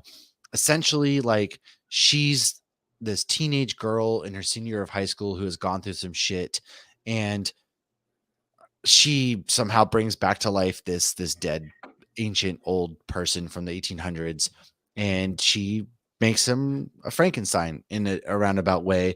And it's such a good movie, man. It is so awkward. It's got romance. It's got some like absolute crazy things. But aside from that, like, I'm really excited for Bad Batch to come out this week. Bad Batch, this third and final season of Bad Batch for Star Wars. Yeah. It's going to lead right into the Clone Rebellion, which, if you don't know anything about the Clone Rebellion, oh my God, buckle up. But I have not watched Mr. and Mrs. Smith yet. I'm behind on TV shows, and I'm going to get back into them soon. Oh, you got Mjolnir opening the bottle. Yeah, I was going to say, Lauren's got a whole ass hammer she's opening the bottle with. This is my daughter's boyfriend gave this to me for Christmas. It's a Mjolnir bottle opener. Yeah, well, he gave me Tom Hiddleston's sign that He we gave to did, Abby. yes. So He worked at MegaCon, and we were all excited, but he was like at Tom Hiddleston's booth, and we're like, oh my gosh, like, my daughter's on the phone with him when we're driving to MegaCon. He's like, yeah, I'm at his booth. But he never got to meet him because he was like far away. But he did get to meet William Shatner, Danny Trejo, Eli Roth. okay, all no, of we these need to tell guys. the Eli Roth story. Okay. All right, please. So my last name is Roth, and I was joking around. I was like, Eli Roth, oh my God, are you my dad who disappeared when I was 3 and I haven't seen since then? And Sergio thought it was the funniest thing on earth, and so he gets to meet Eli Roth. We're gone at this point. He tells Eli Roth this story as he's about to take a picture with him, and Eli Roth is just like awkwardly like, He's like, he did not think it was funny. what? He did not find it funny at all. And then he snaps his picture, and Eli Roth just leaves. But it was just like, oh, Sergio, oh no, what did you do? Oh Lord, this. But he's such the sweetest kid on earth. He man. isn't. He is a super duper sweet kid. It As was long, well, at least Eli Roth didn't put you in a hostel, so that's good. true, but it was just like, oh, Eli Roth, like, hey man, I wanted to go up and talk to him, but like, hey man, my name is Roth. Like, are you just joking around?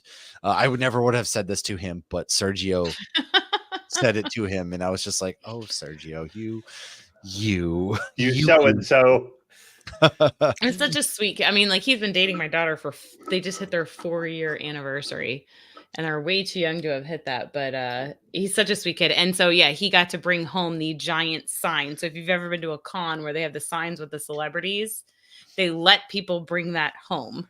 So he was just like, I just brought it home, and like Matt took pictures with it. My cousin brought it home. I don't know. I was in a Loki Roosevelt shirt, so I had to take pictures with it because I was in a Loki Timmy Roosevelt Stanley, shirt. hey. Hey, our good man Tim. So if you don't know Tim, Tim always cameos in every episode. There's always a Tim story. So at this point, we've pretty much just Tim Stanley cameo, and we plug him every single episode. Well, he's a friend of mine, and then he's been on the podcast a couple times, so it started You to got him happen here. where he always came up in different episodes, so we started calling it our Stanley cameo. I did get a beer. I got whoever said Dragon's Milk, you inspired me. I ran to the beer fridge and got a Dragon's Milk. Yeah. That's GHG. He's a common guest on our show. Like I had a soup juice ready to go that was much lower ABV, but I went with the I Dragon's can't Milk. believe that you are holding out on family business on me. I have it on the family business glass, though. Standing on business, as the kids say. That's true. Do say that. Not me. The kids say that because I'm too fucking old to say that. I say What did it. you I'll say? be It's honest. probably something my kids say. What did you say? No, as a standing on business. I don't even know what that is. You don't know what standing on business is, Lauren? Come on now. I can't get over the bet thing. Like you even say that, Mitt. My I 11-year-old am was the youth. bet. I'm like, Apparently, I'm still the bet. youth, guys. Because I always go out there. I'm like, I'm standing on business right now, and I fit right in. I don't Never know. heard that. I'm a spy. The thing is, my oldest So- thought that OG meant original group, and I was like, no. that is Oh Lord. adorable. She kept saying OG, and I'm like, you're not the kid that would say that. And then finally one day I was like, do you know what that means? She goes, yeah, original group. Yeah, I'm down No. with OPP, Mom. I was like, that's correct. Good for you. She's down with Yes, other that's people's exactly that's exactly what problems it because means. she wants to help them. Yeah. Hey, Greg, what are you drinking there, dude? You got a third one going. What's that? Yeah, it's Triple Nova from Ale Asylum. It's their big triple.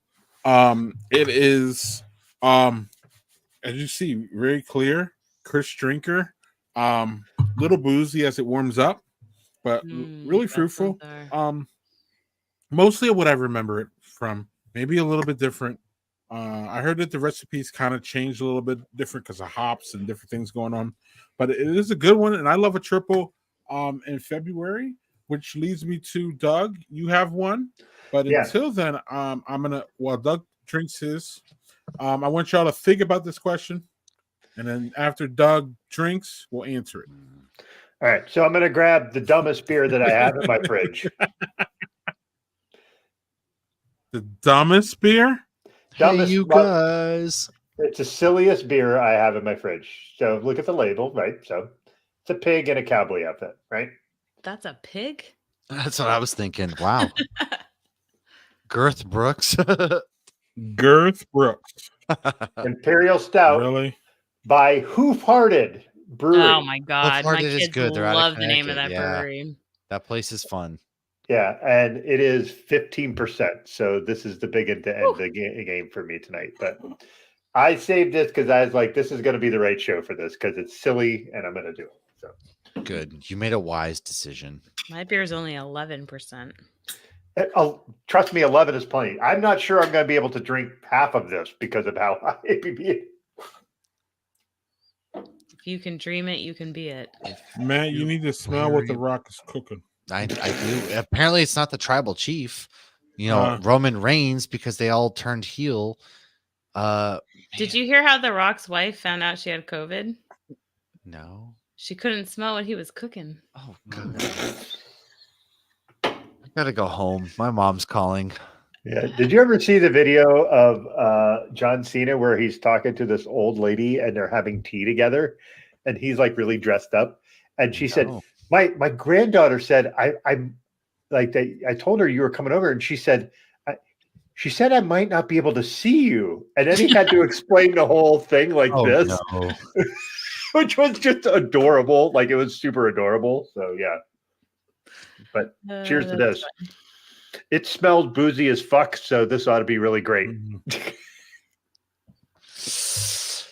My daughter's Here you go, said- Matt. It's so frustrating. And Victor's when I daughter asked her to says bet. explain me, yeah. And I then she do. goes, it means like, you betcha. And I'm like, oh, so you betcha? And she's like, no. not Oh, like you that. betcha, yeah.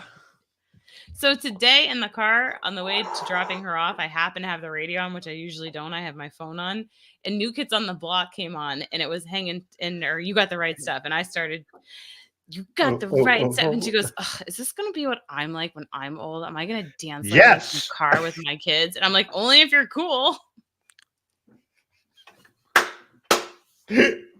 Right. She's mean. Yeah. Poor Chris. He's got to keep up with all that shit so he knows what the fuck's going on. Oh, Jesus. So Christ. Matt You was are a ready to saint. jump off on this question. So Matt, you first. Man, Matt, you first. I was thinking if February is a beer, so everybody likes to talk about stout season being like the cold months. February's still pretty cold, so I'm gonna go with like a good like maple porter. Number one, because I love maple. I would drink a gallon of maple syrup just raw. I would raw dog the shit out of some maple syrup. Secondly, like a porter, man. It's like you're transitioning back to like IPAs and summer beers and things like that. And so to me, February, if it was a beer, we're transitioning to the lighter stuff. It's gonna be a maple porter. Interesting. All right, Lauren. That's So a great because I live in answer. Florida, Great answer. every day is stout season. Stout season is all year. So I would never disrespect a maple stout like that. What about your surroundings? I hate February. It's colder than it should be. It's overhyped. I think that February is a overhyped smoothie sour that explodes before you're ready to open it. And it's always super red and pink, which is not cute, and it stains stuff and nobody really wants it, but you buy it anyways because you feel obligated and you're trying to make Valentine's be nice, but nobody actually really likes Valentine's. So February is an overhyped smoothie sour that is bright red and pink. All right, Lauren. Jeez. I'm happily married, I promise you. Are I you just don't sure? I don't Is like everything okay? Valentine's Day. And I don't like February. I'm so sick of it being cold. Doug? I would like to say you saying it's cold in Florida makes me I'll fucking let you laugh. follow that one up. Okay, but it was 74 degrees when I was in Florida, and she's like, "It's so cold," and I'm like, "It feels great out right It now." was freezing when you were here. That is not What fucking was freezing. February? I have not been on the boat or been to the beach in like 2 Oh. months. Oh, that just breaks my heart. I feel like you don't mean that. I'm so sorry for I you. know. Timmy, you still here? Help me out, Timmy. Because he moved from New York to Florida for better weather. Weather. Better Better weather. weather. Is it better And weather? this winter has been wet and cold. And tomorrow we're supposed to have our Smash Beer Fest, which is your single malt and single hop. And it is supposed to be cold and wet. And 74 degrees is not cold. 74 Yes, was it awesome. is if No, it's not. windy and overcast. First it's world not. problem. No. Okay, would you like to understand how cold it was this morning when I took my little Boston Terrier out because that little fucker had to go She out. don't and pee. care. She don't care. It was the wind chill was -2 at She my don't house. care. Jesus. In your house? She No, don't care. when I took my dog out. No, it wasn't in my house. That's Oh, I cold. thought you said it was Jesus. -2 in your He's house. got- And I was like, you should Maybe. move. Maybe though. I said at my house, so maybe Oh, at that your was house. Maybe. Yeah, and- That sounds terrible. well, What was that, Greg? maybe that's why you should use a top sheet. Maybe that's why you should use a top sheet, Doug. But it was 59 degrees when I took the kids we'll to leave school that. this morning. Go. Go on, Doug. What- I would love it to be 59 degrees. Anyway, if I'm going to pick a beer for this month, I'm going to pick. I don't think anybody overrates February. I think most everybody hates fucking February. But I'm going to say it's a cold IPA. Ooh. I love a cold IPA though. I do not. So that's why it's my beer of February. My wife's birthday's in February. I can't Interesting. say I hate the month of February. My wife's birthday is in February, and so is my daughter's birthday. So, but Okay. February itself as a month outside of those 2 days sucks. It's fair. Cold My- yeah. IPAs are so good. They're like they perfected the West Coast IPA. I feel like I love them so much. What do you not like about them? Greg, You Am I You- opening Pandora's box? you were warned about Doug's bad take. So I didn't know you cold were just IPA warned was about gonna Doug's be one of bad them. food take. So there was one of them, and that's fine. here's Yeah, the it's thing. it's fine. Don't worry. The thing is, for IPAs are very. Here's the thing. I don't mind certain IPAs.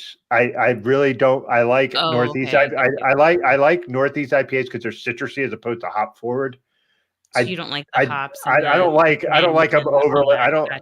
don't like the hops just obliterating my palate. I don't like that. Like if you drink a hazy, to me, you got to drink like 2 glasses of water to get the taste out of your mouth. And it's not that it's a bad taste. It's just like if you want to sample anything, that isn't an IPA after that, good luck. Like that's how I feel about it. Palate wrecker. Yeah. To me. No, that's fair. I get that. Yeah. Is it though? I love hazies. I do. First world beer drinker problems. Exactly. I'm gonna go with really quick. I'll just go with triple. Why not? That's your February It's a beer? big beer. It goes down really fast. Warms you up. Yeah, it's a big beer. It's crisp. It's nice. Triple could actually be triple. You could do in the summer too. Triples. Oh, 100%. Look, it's Good always for stout year-round. season, I like to even if switch it's it up, summer. y'all. I don't care. I'll drink a stout in July Matt, on the beach. absolutely. So Doug and I drink stouts in July. Hell yeah! So I'll drink a triple in February and be fun with it. Now, Yeah. unless y'all have something here, I got a question for you, or I want y'all reaction to this. So y'all can just jump off if you want. But I was interested in this. I think this is interesting. Do you think this is going to work, John? Do you think it? Yeah, You know Ryan what? Gosling could do anything. He's the biggest something- action star. He Yeah. just plays it so well. He's just Ken, but I think he can pull it off. Saying he's go ahead, Lauren. Sorry, I jumped in there. No, you're good. Saying he's the biggest action star is a Just bit Ken, far I love fetched. it. I think he can play a million different things. I think he's a very versatile actor, but saying he's the biggest action star is a bit I mean, for me. Look at he was in Blade Runner. He was in Nice Guys. He plays this like straight deadpan action hero very well. And then obviously he's got the humor because we've seen with Ken. Like he's dude, Ryan Gosling, so hot right now. Mm-hmm. The question is, will there be horses in the next Rambo? Because he may not be interested if there's not horses. Maybe not horses, but what about the patriarchy? Isn't that the same thing? Same Maybe. thing. It Maybe. is. Tim said he likes IPAs more than Ben Affleck in a Duncan sweatsuit. Okay, so Tim hates IPAs, so that is saying something. I think Manny has a great point. How about no more Rambos? And look, I can play Rambo, I think. So what's better? Ben Affleck in the Duncan suit? Who wore or it better? Matt in You know the what? Duncan I'm gonna do a jammies? who wore it better when I get that Dunkings jacket. I'm like, who wore it better, me or Matt. Matt Damon? Matt. I think you, Matt, 100%. And you also had more confidence. The whole point of that commercial was Ben Affleck was self-conscious about what he was wearing. Yeah, there. Matt Damon didn't want to be there. Me, I'm gonna flaunt my stuff. I'm there. I'm in it. This is my You know what my personality. grandpa I'm always here. said? If you got it, flaunt it. That's That's true. true. That's true. All right, so I'm going to ask a quick question, Greg, if you don't mind. That's true. Sort of pinwheeling off your Ryan Gosling thing. I'm going to ask you a question about a movie that I heard is being remade, and it fucking pisses me off because it should not be remade, in my humble opinion. Roadhouse. Oh yeah. Fuck, and his name is escaping my brain, but he's It's got Jake Gyllenhaal who's Jake starring in Gyllenhaal. it. Connor McGregor is Jake one of Gyllenhaal is the- going to play Patrick Swayze's role. Yes. Too soon. I'm not the biggest fan of this just because like I don't think this is one of the things that we need to remake. Yeah, was it remade? I didn't know that. Well, I mean, it is now with Jake Gyllenhaal. I'm saying is like it's one of those things that we did not need to remake it at all. You can't do the Swayze-ness. That's what made that movie was a dumbass fucking movie on all accounts. It was just dumb. But Swayze makes it work. And like you can't Swayze can make anything work. well, he used to, can't anymore. Aw. Sorry. Shoot. Dog, that's not. I gotta- I warned I you will about say- dog, y'all. I tried to tell you. Shit. All right. You want to really hot take? That was his best role. Oh, I've wasn't actually Ghost? never seen Roadhouse. His best role Really? wasn't What? Ghost. No, I haven't seen it. oh, wow. Yeah, it is That's great. wild. This is exactly right. It was one of those singular and signature 80s movies. It was dumb, but exactly right for that time period. The only other movie that I think that would be in Mhm. contention for that would be Point Break. That Point one Break I've was a seen. great movie.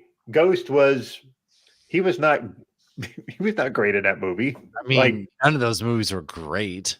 No. Okay, I have not watched Ghost probably since I was a kid, but like I remember Ghost being really good. You had Whoopi But it Goldberg wasn't- in it, and All right, so it wasn't good because of Swayze. He was barely in it. well, I mean, but it was such a significant Matt, movie. this is for you. Yeah. Mm. I actually fun fact, Manny. Actually, I brewed a beer with a brewery in Idaho before they sold it. It was called Donut Geek, and it was actually brewed with a dozen donuts, and it was a donut stout. And it's because of the whole Dunkin' debacle that came out of them putting me on their Instagram, and then just never calling me again. And my friend who owned the brewery was like, "Dude, we got you," and we brewed a Donut Geek stout together. And yeah, you know what? One day, Dunkin' Donuts is gonna recognize. But it was a 2-piece though, so you didn't have to worry about taking the whole thing off to pee. Well, right. It's a sweatshirt. It's a fucking sweatpants. Right. So he and, could just pull his pants down. I mean, not down the ankles. No, you just whip it out. What am I'm I, familiar. I sick? have a husband and a son. I'm familiar how the process works. I meant you didn't need a front flap. Pull my pants down when I'm 6 years old. Yes. Actually, sometimes to assert dominance, I do. You do you. It's not a full-on onesie, although I think Carrie and I were calling it a onesie at one It point is when you first essentially got a it. onesie. Yeah, essentially, more or less. I That's hilarious. Well, we are brothers in booze, y'all. Or we gonna say Matt? no, I don't even We know. gonna say Matt. I don't even remember at this point. Oh, okay. Okay. We at Brothers and Booze like to celebrate days. You know how like certain days are, certain, each day has like a different Celebratory. day that they celebrate. So today, y'all, I warned y'all. Today is let's wait for that graphic to come up because my stuff is lagging. Today is National Do a Grouch or Favor Day, y'all. Okay, for a second I thought it was just do a grouch day. It's to spread love, Doug. Well, If you now, gotta. I'm not. I All mean, of y'all you are might not be a married, grouch so after you do. I'm gonna leave that. Right. But I figured since y'all all have rich histories of knowing fictitious and cinematic characters, is there anybody in the fictitious or cinematic world that's a grouch that Yes, you would like to say something nice to? Han Solo is okay, Matt, you're jumping off the mic, so you go, Matt. Yeah, Han Solo, dude. He's Okay, such and a grouch. what do you want to say to Han Solo? What kind of love do you want to spread to him? You know what? I just want to say to What kind of Han love do you wanna Solo spread? that he saved the galaxy. Without Han Solo, the second Death Star would not have blown up. The first Death Star would have blown up, and Emperor Palpatine would have ruled forever. And so, thank you, Han Solo. And then in the sequel trilogy, thank you, Han Solo, for coming back and finding your ship. Because without you, we wouldn't have found it, and we would not have saved the galaxy again. So, thank you. Lauren? I mean, Excellent. Wolverine's kind of Lauren, grouch. do you have any? Yeah, Wolverine's a grouch. Rightfully so, though. He's had a bit of a traumatic past. Yes, yeah. Doing him a favor, I will try to help the next person that Sabretooth tries to kill that you love from not dying. I don't know. That's a hard one. It's a hard one. I just thought it was do a grouch, so I was like, I got this. I got Wolverine. Do a grouch. Do a grouch. Yes. Doug, do you have any grouch that you would like to dress in the fictitious world of that we live in a lot? Certainly. Well, I have two, actually. And the first one is a little off kilter, but I think if Jack Torrance from The Shining just had a little love, he might not have been such a knucklehead. One. You don't think olive oil gave him love? Shelley Duvall. Oh, man. Is Black Widow a grouch? Asking for. Oh, that's a good question. If she is, I would love No. to say something nice about Black Widow because Scarlett Johansson, girl, call me. I don't think she's a grouch. No. I think she's just level-headed and reasonable. Yeah, I do agree. I think Hawkeye's a grouch because everybody kind of shits on him. But Yeah, that's fair. Everyone's so mean to him. Mm-hmm. Yeah. like, oh, you shoot arrows? Great. Mhm. Nice. So the other one I'm going to give you, and this may fly over some people's Doug, and heads. who's your second one? Yep. My second one might fly over some people's heads unless you read books. and specific books. So in the Dark Tower series, the protagonist is Roland I Duchesne. think I've never read these books. I'll be right back. And that guy's a grouch, but there's a very good reason why he's a fucking grouch. And I would like to help him be cheerier, but I'm not sure it would help him in his quest. So, yeah, that flew over a lot of people's heads. Apologies. You know, if you reached one person, he got really Yeah. excited, or she. Yeah. Yeah. Sorry, go ahead, Ken. I struggle with this one, even though I asked y'all it. No, I struggle with this one, even though I asked y'all it. So I'm going to say my, not friend, but a person I spent, 7 seasons with? Mr. Walter White. I would like to. Oh. He's a grouch from Breaking Bad. And he's original grouch. I'm not sure what I could offer him as far as help or anything, because pretty much his whole life was a fucking train wreck. So I don't know. I just feel that sometimes the meth dealers are sometimes misunderstood, Lauren. They're not all bad. Like 95% bad. But that 5%, I think he loved one of his sons. I think. I'm not sure. But yeah, my shout out goes out to Walter White, and I don't know. I'm not sure. The dude had cancer. He was a whole ass mess. So I'm not sure.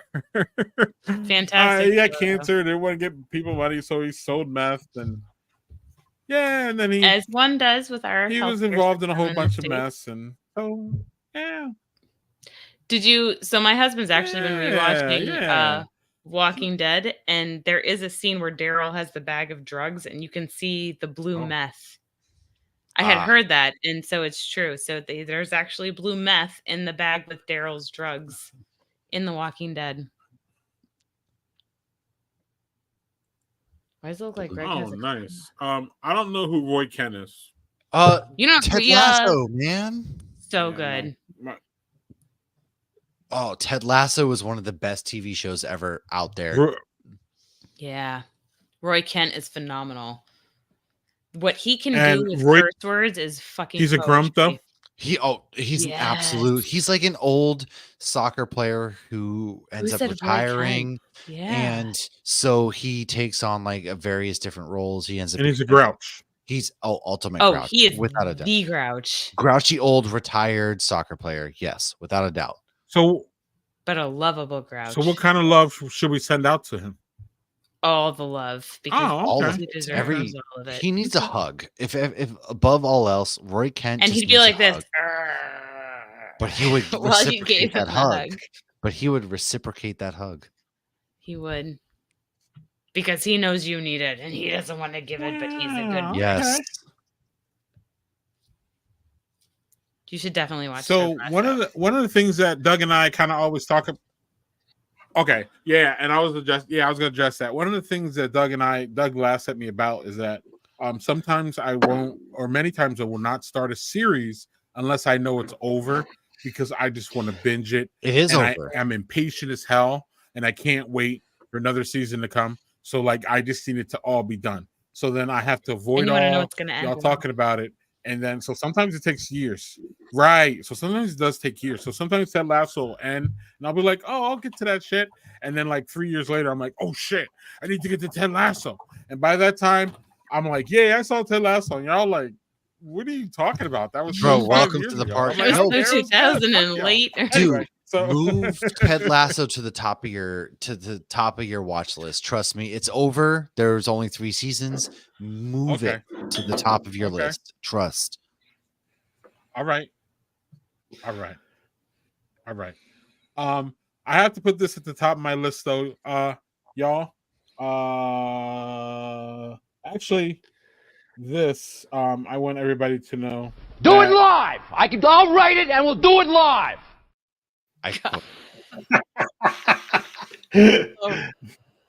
That one I loved.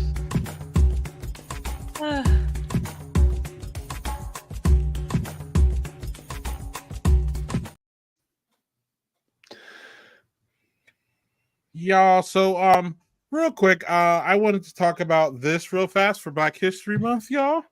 I gotta wait because I got a delay here. But so in 1847, y'all, Missouri passed an act that prohibited Black people from learning to read and write. 1847, y'all. Missouri passed an act that prohibited Black people from learning to read and write and assembling freely to worship. I thought we had freedom of religion and speech in this country, y'all. What were we doing in 1847? So I just want to say to y'all who are out there who say that slavery happened 300 years ago, what do we need to be talking about this for? It was in 1847, y'all, that we were that they enacted the law. When was the law repealed? When did it happen? What's going on? That's all I really got for my comment on that. I think if anybody else wants to speak on it, that's cool. But I'm just really pushing back on this whole narrative of, we should be done with the racism things. Yes, we should be done with the racism thing, but it's a lot sooner in our rearview mirror than a lot of people would like to take. And it's on all of us to eradicate it. It's not anybody's fault. It's not white people's fault. I mean, on some level, yeah, it is white people's fault. Okay. But it takes all of us to, especially white people, to eradicate the bullshit and to stop the lies and the bullshit and all that. So that's that. One other thing I would like to give a shout out to, Doug and I have not, unfortunately, talked about this wonderful man and his wonderful legacy, but I figured he would fit right in here with y'all is RIP to this guy. He was a legend. He was an icon. He was everything as far as everything goes in TV. And I will actually, y'all want to talk about the 1847 thing in Missouri? That's great. But I really love to give some parting, shouting, RIP shout outs to our icon, Carl Weathers. Who's the first? Yeah. So we actually found out about Carl Weathers passing while we were at MegaCon. Yes. And it was super shitty because Carl Weathers was actually at MegaCon 9 months ago and I got to see his panel. It was phenomenal. And like his story in Mando is not done by any means. And, At all. you know, my daughter was literally watching Happy Gilmore the week before. But I will say what we saw at MegaCon was absolutely beautiful with Tamara Morrison, who plays Boba Fett. Yes, Chubbs. So Tamara Morrison stood up in his panel and sang a song in his ancient language for Carl Weathers and for Shauna, their costume designer, who passed not that long ago. So that was an absolutely beautiful, amazing moment. And like, you know, Carl Weathers, I mean, he's hit so many cultural with Apollo Creed and like Mando and Happy Gilmore. I mean, all of these, he's a household name. Like that was a hard hit, and he was too young. For sure. I feel like Yeah, I mean, what can you Matt? say about Carl Weathers? I mean, Chubbs was my first introduction into him as a human being, with Happy Gilmore, and then I watched Predator, right? And that iconic Predator. scene where he's in Predator, and then of course he's in Mando, and it's just one of those things that we were at MegaCon, and I looked at my phone, and I was like, "Dude, Lauren, holy shit, Carl Weathers died," and we were both just kind of like, "What?" Like it's just Kind wild. of taken back a little. Yeah, and then we went into the Boba Fett He panel. was only like 62. No, he was or in something? his 70s. Yeah. But 76, I think. He was 76. And Oh, but I'm thinking Toby Keith was like 62. Yeah, well, let's not talk about that fucker. So I got a 76 stack is of red still solo going. cups. No, I don't care. That guy I'm was a racist joking. piece of Those are shit. That terrible goes for with- the environment. Yeah. Do not use red Yeah. solo cups. Yeah. But no, the Carl Weathers thing, it was a shock. It Yeah, really very much so. was. And just he entertained us for so long, and to hear that he suddenly passes, it was tough. So shout out to Yeah. Carl Weathers, man. He will live through on. That's the beautiful thing about movies, is that a lot of these actors who just have gone out there and have absolutely crushed their roles, and they will live on through their work, and we get to still watch them, and it's like they've never left us. And that's the beautiful thing about Yep. it. Mhm. It's so crazy to think that like I literally Mhm. saw him like 9 Doug? months before at the previous MegaCon, and he was Yeah. so good. So Yeah. good. All right, so I'm gonna jump into another beer because that last beer I had was terrible.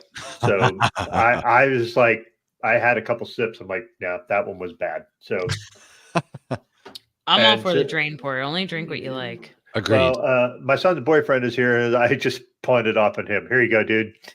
Enjoy this. I'm like, I hated it, but you may like Poor it. guy. He's 22. He's probably like, yeah, great. So anyway, Great free Oh, they beer. like anything Yeah. at that age as far as alcohol. Yeah. yeah. So anyway, I pulled out Dragon's Milk as well, but this is a Oh, reserve. wow. Hey. This is a s'mores. So this is I've had this on the show before, but you all had Dragon's Milk, and now it was MPS, and it's the last one of this that I've had. So I know this is going to be delicious because fucking Dragon's Milk. So Right. yeah, but yeah, at least I'll enjoy it. That last one was like, it tasted almost like a malt beverage, which I do Mm. not like. So, but this one, look at that. This- Ooh, I Always have that great. same glass. I love that glass. mhm. Yes. So pretty.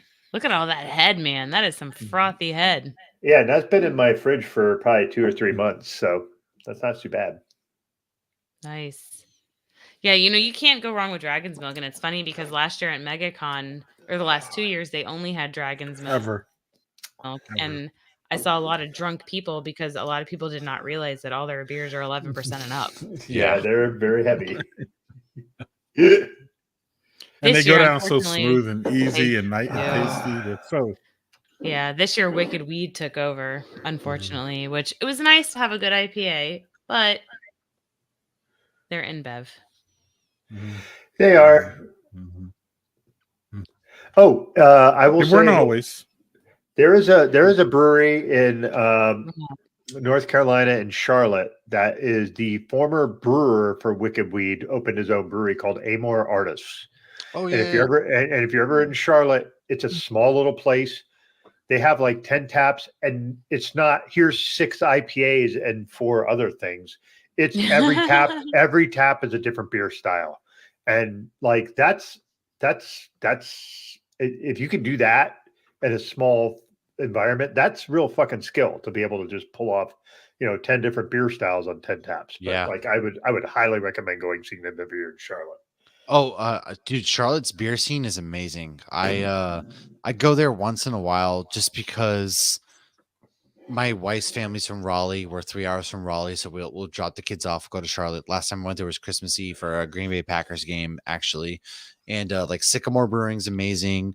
And we popped into a couple of other breweries like right on that strip. I have to go back on my phone and look because I can't remember the names now. But they were awesome. The Charlotte beer is amazing. Yeah, there's Weathered Souls opened a Yeah, place they there. did. Yes. And if you want high gravity beers, holy shit. Dude, Like, Weathered You got to Souls go is to the one one of, in San Antonio, didn't you? I did. 2 years ago, I went to the Weathered Souls, and we're friends with actually, loosely friends We with had Marcus. Marcus on Marcus. Yeah. on the Hops News. They follow our pages actually, and the beers and the vibe at the actual Weathered Souls like home station in San Antonio, they are, honest to God, I will say they are one of the absolute top two, not two best breweries in America right now, with all of the things that they're doing, events, beer, just getting out into the scene and the community. Dude, they are amazing. And they released a second. So they did, obviously, when Marcus The came on, IPA he version, was just yeah. kicking off the Black is Beautiful campaign. And then they did a volume 2 with a hazy. And for some reason, that one did not take off the way the first one did. But the few that I've had, like, I mean, I know he gives you like the base recipe and then you can do what you want. It's kind of like a smash fest kind of thing. And like every one I've had has been fantastic. Like he seems Agreed. to know what he's doing with the whole brewing process. And Well, yeah, he travels all over the country doing so many guest spots. He's amazing. that's Yeah. the dream, man. Traveling around brewing beer. Yeah. Greg? So I got one serious question, one messy question, and then Doug will have a question, and then we'll probably get out of here, y'all. All right, what? The messy question, going, Doug? No, go ahead, Greg. Sorry. You can say that? Oh, the messy question, simple. Y'all can't get this wrong, okay? It's so easy. It's a toss-up. Y'all should be able to get this one right, okay? Oh, it's pretty right there simple. like this. It's B. Don't Oh, it's fuck this one always up. B. It's B. It's B. B. Okay. Why is this a debate? Okay, cool. My mom I literally don't know. has something in Somebody her said A bathroom about once, how and this I don't. is like a requirement. My mom and her sister Right. literally got into like an Right. argument about this So one now- day. Yeah. I was maybe looking for one, but y'all got it. Y'all smart. Okay. Here's my serious question. Not really a serious question, but kind of. Serious in the context of what we've been talking about. So I want y'all to explain the importance or the fun, or if there is an importance of going to conferences like y'all do. Doug and I met at one of these conferences. We met at Dad 2.0 Summit, which was a summit for dad bloggers, basically. Doug and I met there, and a couple months later, I gave him a ring, and the rest is history with this Friday evening stream. I know y'all met online, but y'all really, really embraced the whole, the conference thing and meeting. So I don't know if y'all want to talk about how important that was as far as building your podcast for sure. But I could almost see that it strengthened your friendship by, y'all meeting and, having that time to bond as friends and all that. So I don't know if Matt or Lauren, whatever one, if one of you, both of you want to answer that one, but I know it's important to y'all. So I want y'all to give y'all kind of tee y'all off to talk about it.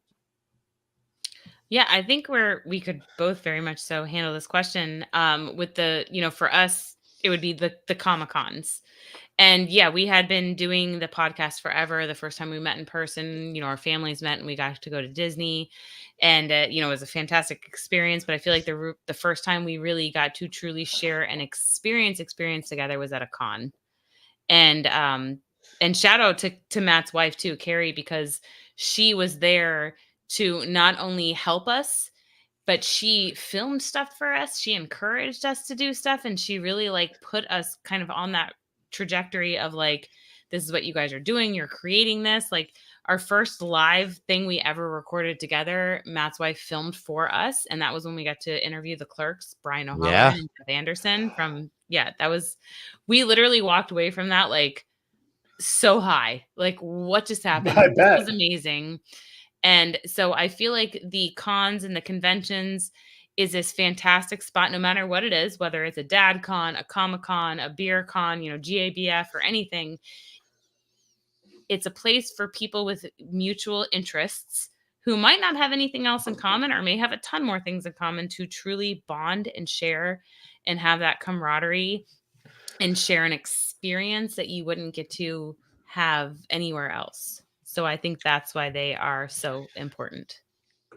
Yeah, I would absolutely agree. It's one of those things like it's weird because Lauren and I, the 4 times we've actually gotten together in person, 2 of them have been Comic Cons, which are super stressful. Yet this past one, for example, was a lot of fun because we were just like, dude, we're just going with the flow. And that's what's so special about Comic Cons is the fact that it's like-minded individuals all getting under one roof. You're there for the same reason. It's I want to show off my cosplay. I want to show off my fandom. I want to see the cool people that are making things amazing. And that's what it is. It strengthens your fandom. You get to meet cool new people. You get to meet that celebrity that could possibly mean the world to you. And that's something you get to take home with you, man. Like, who cares if you pay $400 for a picture? That picture may hang on your wall for the rest of your life, and that's a good story. It doesn't matter about that. That is your moment to just feel like you're you.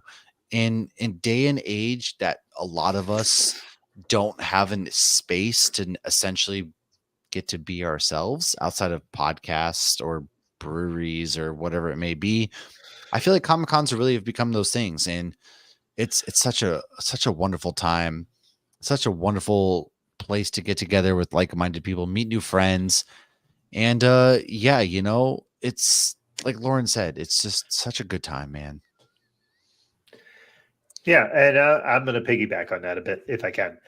So one of the things that you folks recently got to interview Patton Oswalt, who is like my top 2 person I'd love to have on the stream. Like that guy he's a nerd and he's just really fucking funny. I actually got to see him in concert with my wife, and that was like a thing that I walked out of that, like you said, like one of the things you walk in, you're just like, fuck, I got to see him live. That was great.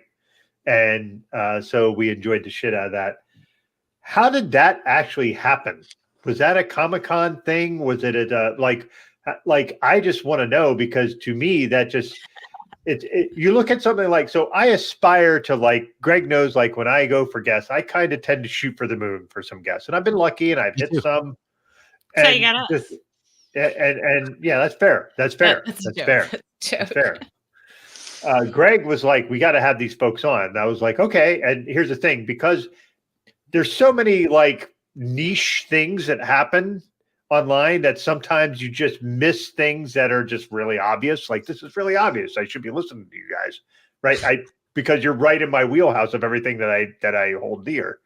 But like, how did it come to pass that you got to interview Patton fucking Oswalt? Because I said I was going to be swearing at you at this podcast because I was like, fuck. I'm still not sure. Well, all right. So one of the great things that this podcast has afforded us is we have met some really good people. And so a few of us like-minded individuals have come together under one umbrella, and we write comic book reviews each and every week for Nerd Initiative. Yeah. So there's a website called nerdinitiative.com. And it's a place where we get to write comic book reviews mostly. And so we are on all of the press list: Marvel, DC, Distillery, Image, Dark Horse, for example, which Dark Horse loves Lauren. If you are not reading like Lauren's writings, I'm not even gonna let her talk for a moment because I just want to hop on my soapbox. Lauren is one of the absolute best writers as far as reviews that I've ever gotten a chance to. I will look at her reviews and be like, how can I get better? And that's just because she's fucking amazing. And so, turn this off, so I'm not blushing. But no, like, I don't take compliments well. I've even told, I've told Josh, Lauren's husband, this, and I was like, because we were talking one day, I was like, dude, I look at what Lauren's doing and I'm like, how can I emulate that? Because she's just that fucking good. And that's a testament to how strong our podcast is and what Nerd Initiative does. And so being on all of these press lists, you get to just reach out to the publicists and you're like, hey, I see Patton Oswalt, for example, and Jordan Blum, who has done American Dad, who has done MODOK, and Scott Hepburn, who has drawn Deadpool. And it's like, hey, do they want to come on and talk about their comic book Minor Threats or the alternates? We talked about the comic book. So the publicists reach out to them. Hey, do you guys want to do this? They say yes. Let's pimp this comic book out that's coming out in April. Because they saw the reviews and we're like, oh, okay, we like the reviews. Like, yeah, we're down to have, because Lauren's an amazing writer. Yeah. So But they see her we had to review. send the questions ahead of time. They had to review the questions and make sure like we weren't asking like It's not as simple as, hey, do you want to come on? And he's like, yes. There are steps, and it's a lot of coordination behind the scenes. Like, hey, does this day work? No. Okay. So it's like, does our schedule line up? Does their schedule line up? And it just so happened to and line I up was like, last I'll night. do whatever I can. I was like, sorry, Josh, you got to pick up the kids. I today. disappeared can't out of do work this. I'm early. interviewing Remy. Yeah, I absolutely disappeared out of work 3 hours early. I was like, peace, I'm gone. Goodbye. And Yeah, normally I would have never told anybody that I could do that time if it had not been. and it Nah, was it been him. It was Patton Oswalt, Jordan Bloom, Scott Hepburn, and we got to talk Make it about their happen. comic book that comes out April 3rd. It's a Minor It's Threats Volume so 2. fun and amazing, and like It's that comic book is phenomenal. If you're not reading Minor Threats or the alternates, you should go grab it. It's 4 issues for Minor Threats, 4 issues for the alternates, and we got to get a glimpse of the first issue of Volume 2. it's so good. Fucking phenomenal. Like So good. Jordan Bloom, one of the writers who's writing it with Patton Oswalt, compared the Volume 2 to The Godfather 2, and I'm like, ha, this guy really thinks high of himself. And I'm then very I read surprised it, Lauren and I even was saw like, Godfather 2, first of all. I own that trilogy. How do you not own the trilogy of I'm Godfather? kidding, because I you own it haven't on seen so many Blu-ray. things. But I've seen all the mafia things. Those are the I'm very things impressed. that matter. I know you bought a bank. I know. Goodfellas is one of the best movies ever. But yeah, no, I love mafia stuff, fictional and non. And we even talked about this tonight, talking about Griselda. But it was reading the little glimpse that we got to that we're not allowed to talk about. I was like, fuck, this is so amazing. Like the first 4 issues of Minor Threats was great, and the alternates I loved. And then reading this, it's one of those you read and you're like, I hope to God that one day they make this into live action, because it will kill. Yeah. And when he told us the origin, when Patton Oswalt told us the origin of how he came about it, he wanted to do it as a Batman Joker story, but they wanted to own it. And that is how this came about. So that's when you know, like, I need to get in on the ground of this. I need to read this while it's happening, because as long as there's an audience, there are so many stories to tell.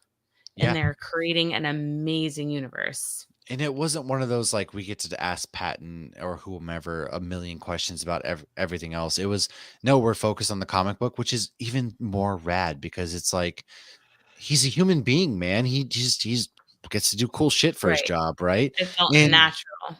Lauren pitched like an idea, and he absolutely fucking loved her idea. And I guarantee you we're going to see it in one of their comic books coming out, because he was I so hope over so. the moon about it. And That the would be fact that he so was, cool.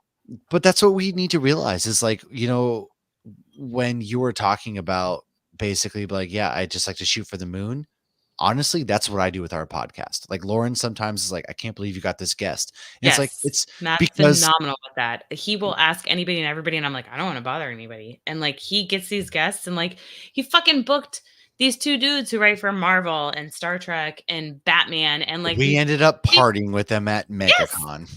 And now his phone More number than is one in my night. phone. And it's one of those things that's like, dude, we're all human beings at the end of the day. We all fucking We love forget nerd that, shit. yeah. Yeah, we love this nerd shit, especially when it comes to comic books. And we all just love this. And that's Yes. that's it right there. Yeah. And With that's the all you have to do Frankie is right there. just ask, because it's gonna be a no. If they say no, cool. It was a no if you Mhm. didn't ask.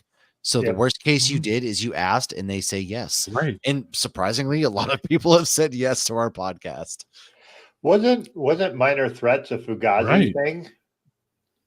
A what thing? A Fugazi thing? Fugazi, which he mentioned on a one of his earlier comedy specials. It might have been. That's how much I like fucking Patton Oswalt. One of his So, comedy specials I like can 20 tell you that, fucking like, years ago. I knew what that was. coming out Monday, we'll drop the episode on Monday where they kind of dive into like the whole origin story behind Minor Threats and like what inspired them and things like that. So if you're interested in this, that drops Monday on our stuff. But yeah, like Patton's talking about how he'll see the minorest detail, and he'll be like, that needs to be a story. And it's just incredible getting to see how his brain works. It's a fucking work of art. And it's just, we've had so many moments lately that are like, I cannot believe this is our life. I'll text Lauren. I'll be like, this is our life right now. And she's like, I know. and it's fun, man. And I encourage anybody who starts a podcast or anybody who writes or anybody who, it doesn't matter what you do, just like talk to them, reach out to Right. them. And the worst they can say is no. And all right, they were never on to begin with. So we're in the same place I started with. Yeah, the only time I've been genuinely nervous was when we interviewed Derek Robertson, who is the co-creator of The Mine was Boys. Jeff Johns. Okay, that would make me nervous as fuck because that show is unbelievably fucking great. Yes, and I Yeah. felt like I needed to like reread the whole comic before he came on, and I didn't have time, and it was just Mhm. And we also had to be careful because Spoilers. we weren't allowed to. Obviously, you can't ask them questions like what's going to happen because he's privy to the next season of The Boys, and so we couldn't do anything. But it was like you wanted to say things and theorize, but in no way. Like I watch a trailer and I won't watch any more trailers. I don't want spoilers. I hate spoilers. But like you had to also be very mindful. Like you don't want to put this person in a position that they're going to feel like they're trying to pull something out of me. I literally am contractually obligated to not say.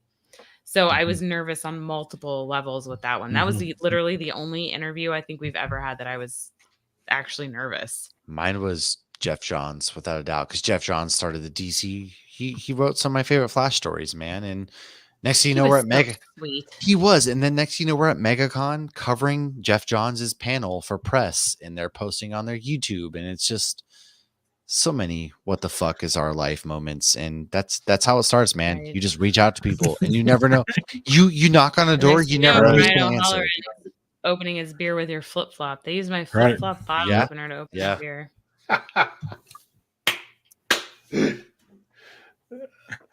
That is excellent. That is excellent. That is excellent. Well, we want to thank y'all for coming on. Your story is fascinating. I would like to personally invite y'all back to take over the stream at some point if you want. Y'all take over. Y'all bring in the guests. It'll probably be Doug or I here with you. One of us may take the night off, but and y'all can control and bring your brand here. We kind of mess with you a little bit today. It wasn't a Hops News, a Hop Geek News full broadcast, but we would like to do that if y'all would talk. We'll talk about that afterwards. But until I'm sorry, Doug. Do you have any more questions outside of the whole? Oh, I have a one lot, last but question for Matt if Lauren, I outside of the whole con thing. No, I have a million questions, but we'll be here for 4 or 5 hours. We'll be here longer than Zach, so let's not do that. Right. These guys are busy, and so I kind of wanted to limit it to you guys are busy, man, and we respect y'all's time, everybody's time. So, but Doug, do you have any last questions? Or this is a final question, if anything. It's cool. I have one, and it's very quick. Are you guys fans of Stephen King? Yes.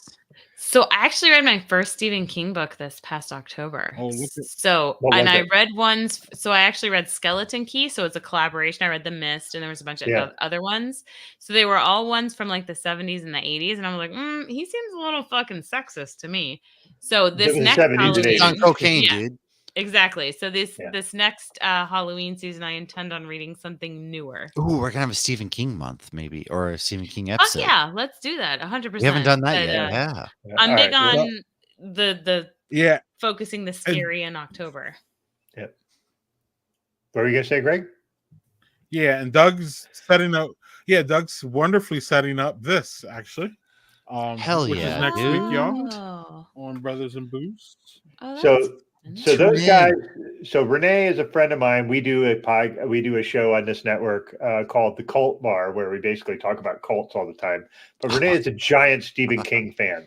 So I was able to book Scott and Matt, who do King Slingers, which is a podcast where basically they read Stephen King books.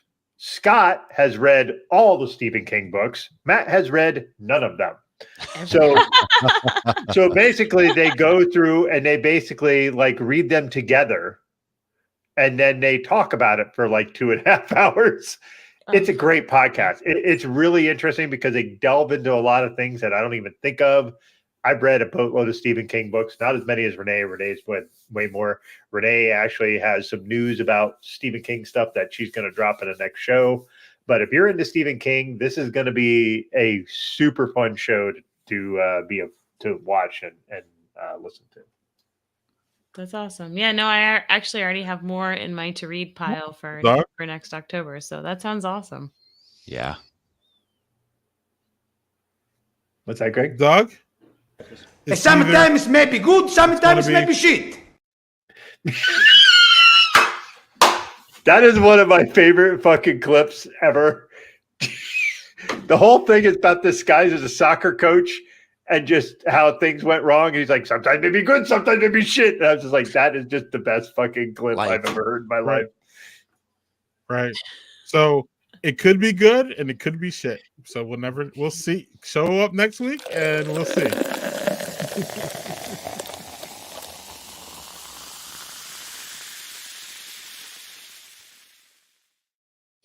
Guess first. Review your beers. Ladies first. Guess we do a review. Yeah, we review your beers. Tell us what you had, what you liked. Did you get rid of the cans already? I have them right here. I have them right here. All right, so I have 2 rows. You said ladies first, Matthew. I didn't hear you, and I thought you were fumbling around, so it's helping out.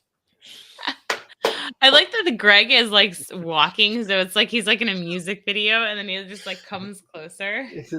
Yeah. Go ahead, Matt. We're listening. No. By all means, ladies first, Lauren. No, we're going youngest to oldest. You go. All right, fine. Well, I drank 2 coffee beers tonight because I'm old and I needed to get my heart rate up. So the first one was Espressway from 2 Roads cold brew. I thought it was for a stout. It was very stout forward. It had a little bit of a hint of coffee. It smelled on the back end. It smelled more like coffee than it did taste like coffee. I thought it was pretty good. However, this one from Cashel Brewery out of Hampton, Virginia, the coffee blonde, man, this one had that coffee flavor you look for when you're drinking something that has coffee inside of it. It was delicious. It was smooth. It was light. It was crisp. All while having the hint of coffee hit your nose and your tongue. Delicious. Now, Lauren, by all means, please go ahead. Making me look forward to that coffee in the morning. So I actually started my night. I'm going to do a shout out to Beer Babes family. I started my night at Gatlin Hall Beer Brewing this tonight in Orlando, Florida. If you have not heard about Beer Babes family, they're an awesome nonprofit organization. They go around the country and in Canada, and they do collaborations with different breweries.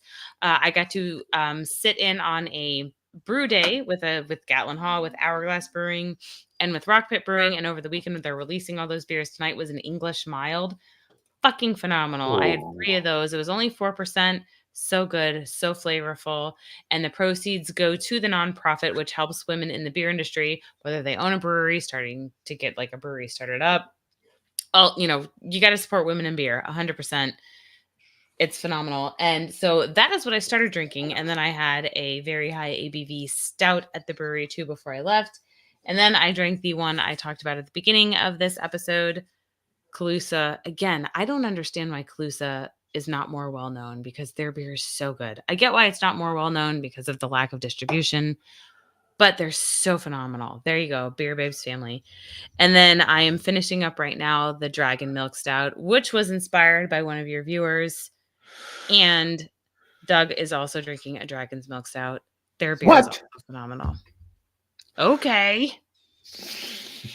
That's what I've been drinking all night. Yeah. Yeah, that's so awesome. Thank you for pulling that up. That's really cool. Yeah. Greg, you want me to go next?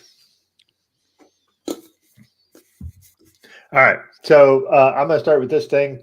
This was fun can, fun name. Who farted? It was not my bag. 15%, which normally might be my bag, except it tasted like a malt beverage. And I don't like malt beverages. That is not a taste that I go for. No one does who's graduated from high school. Yeah. So Dunkable was my next. This was very sweet.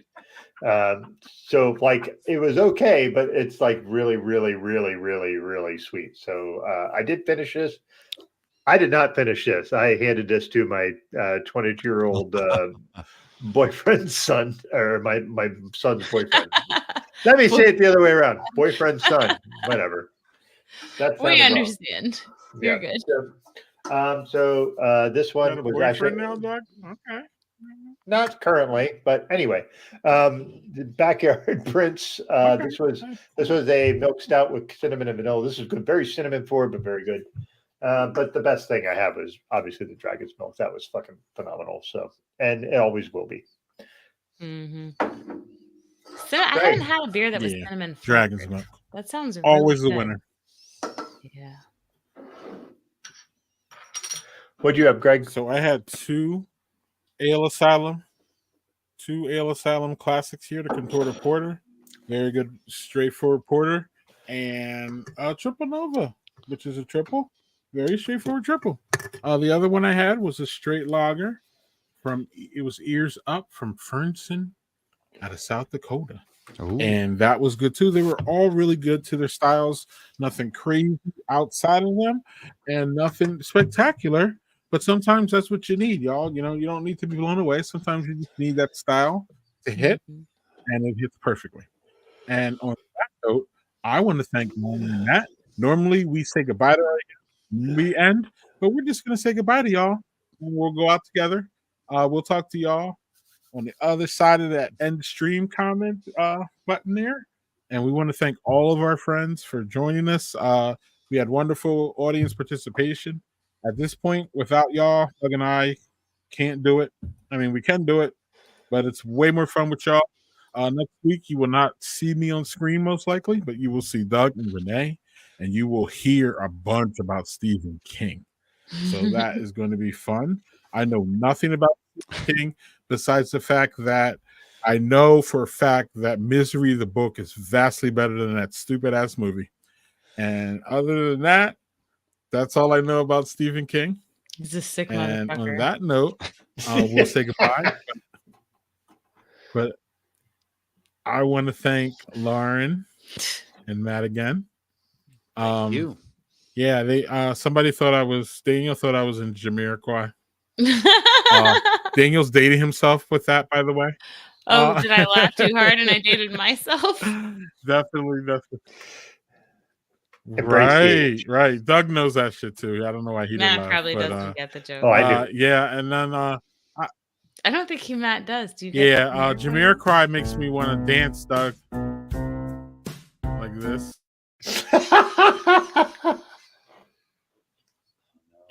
That damn video. And on that note, we'll see y'all next week.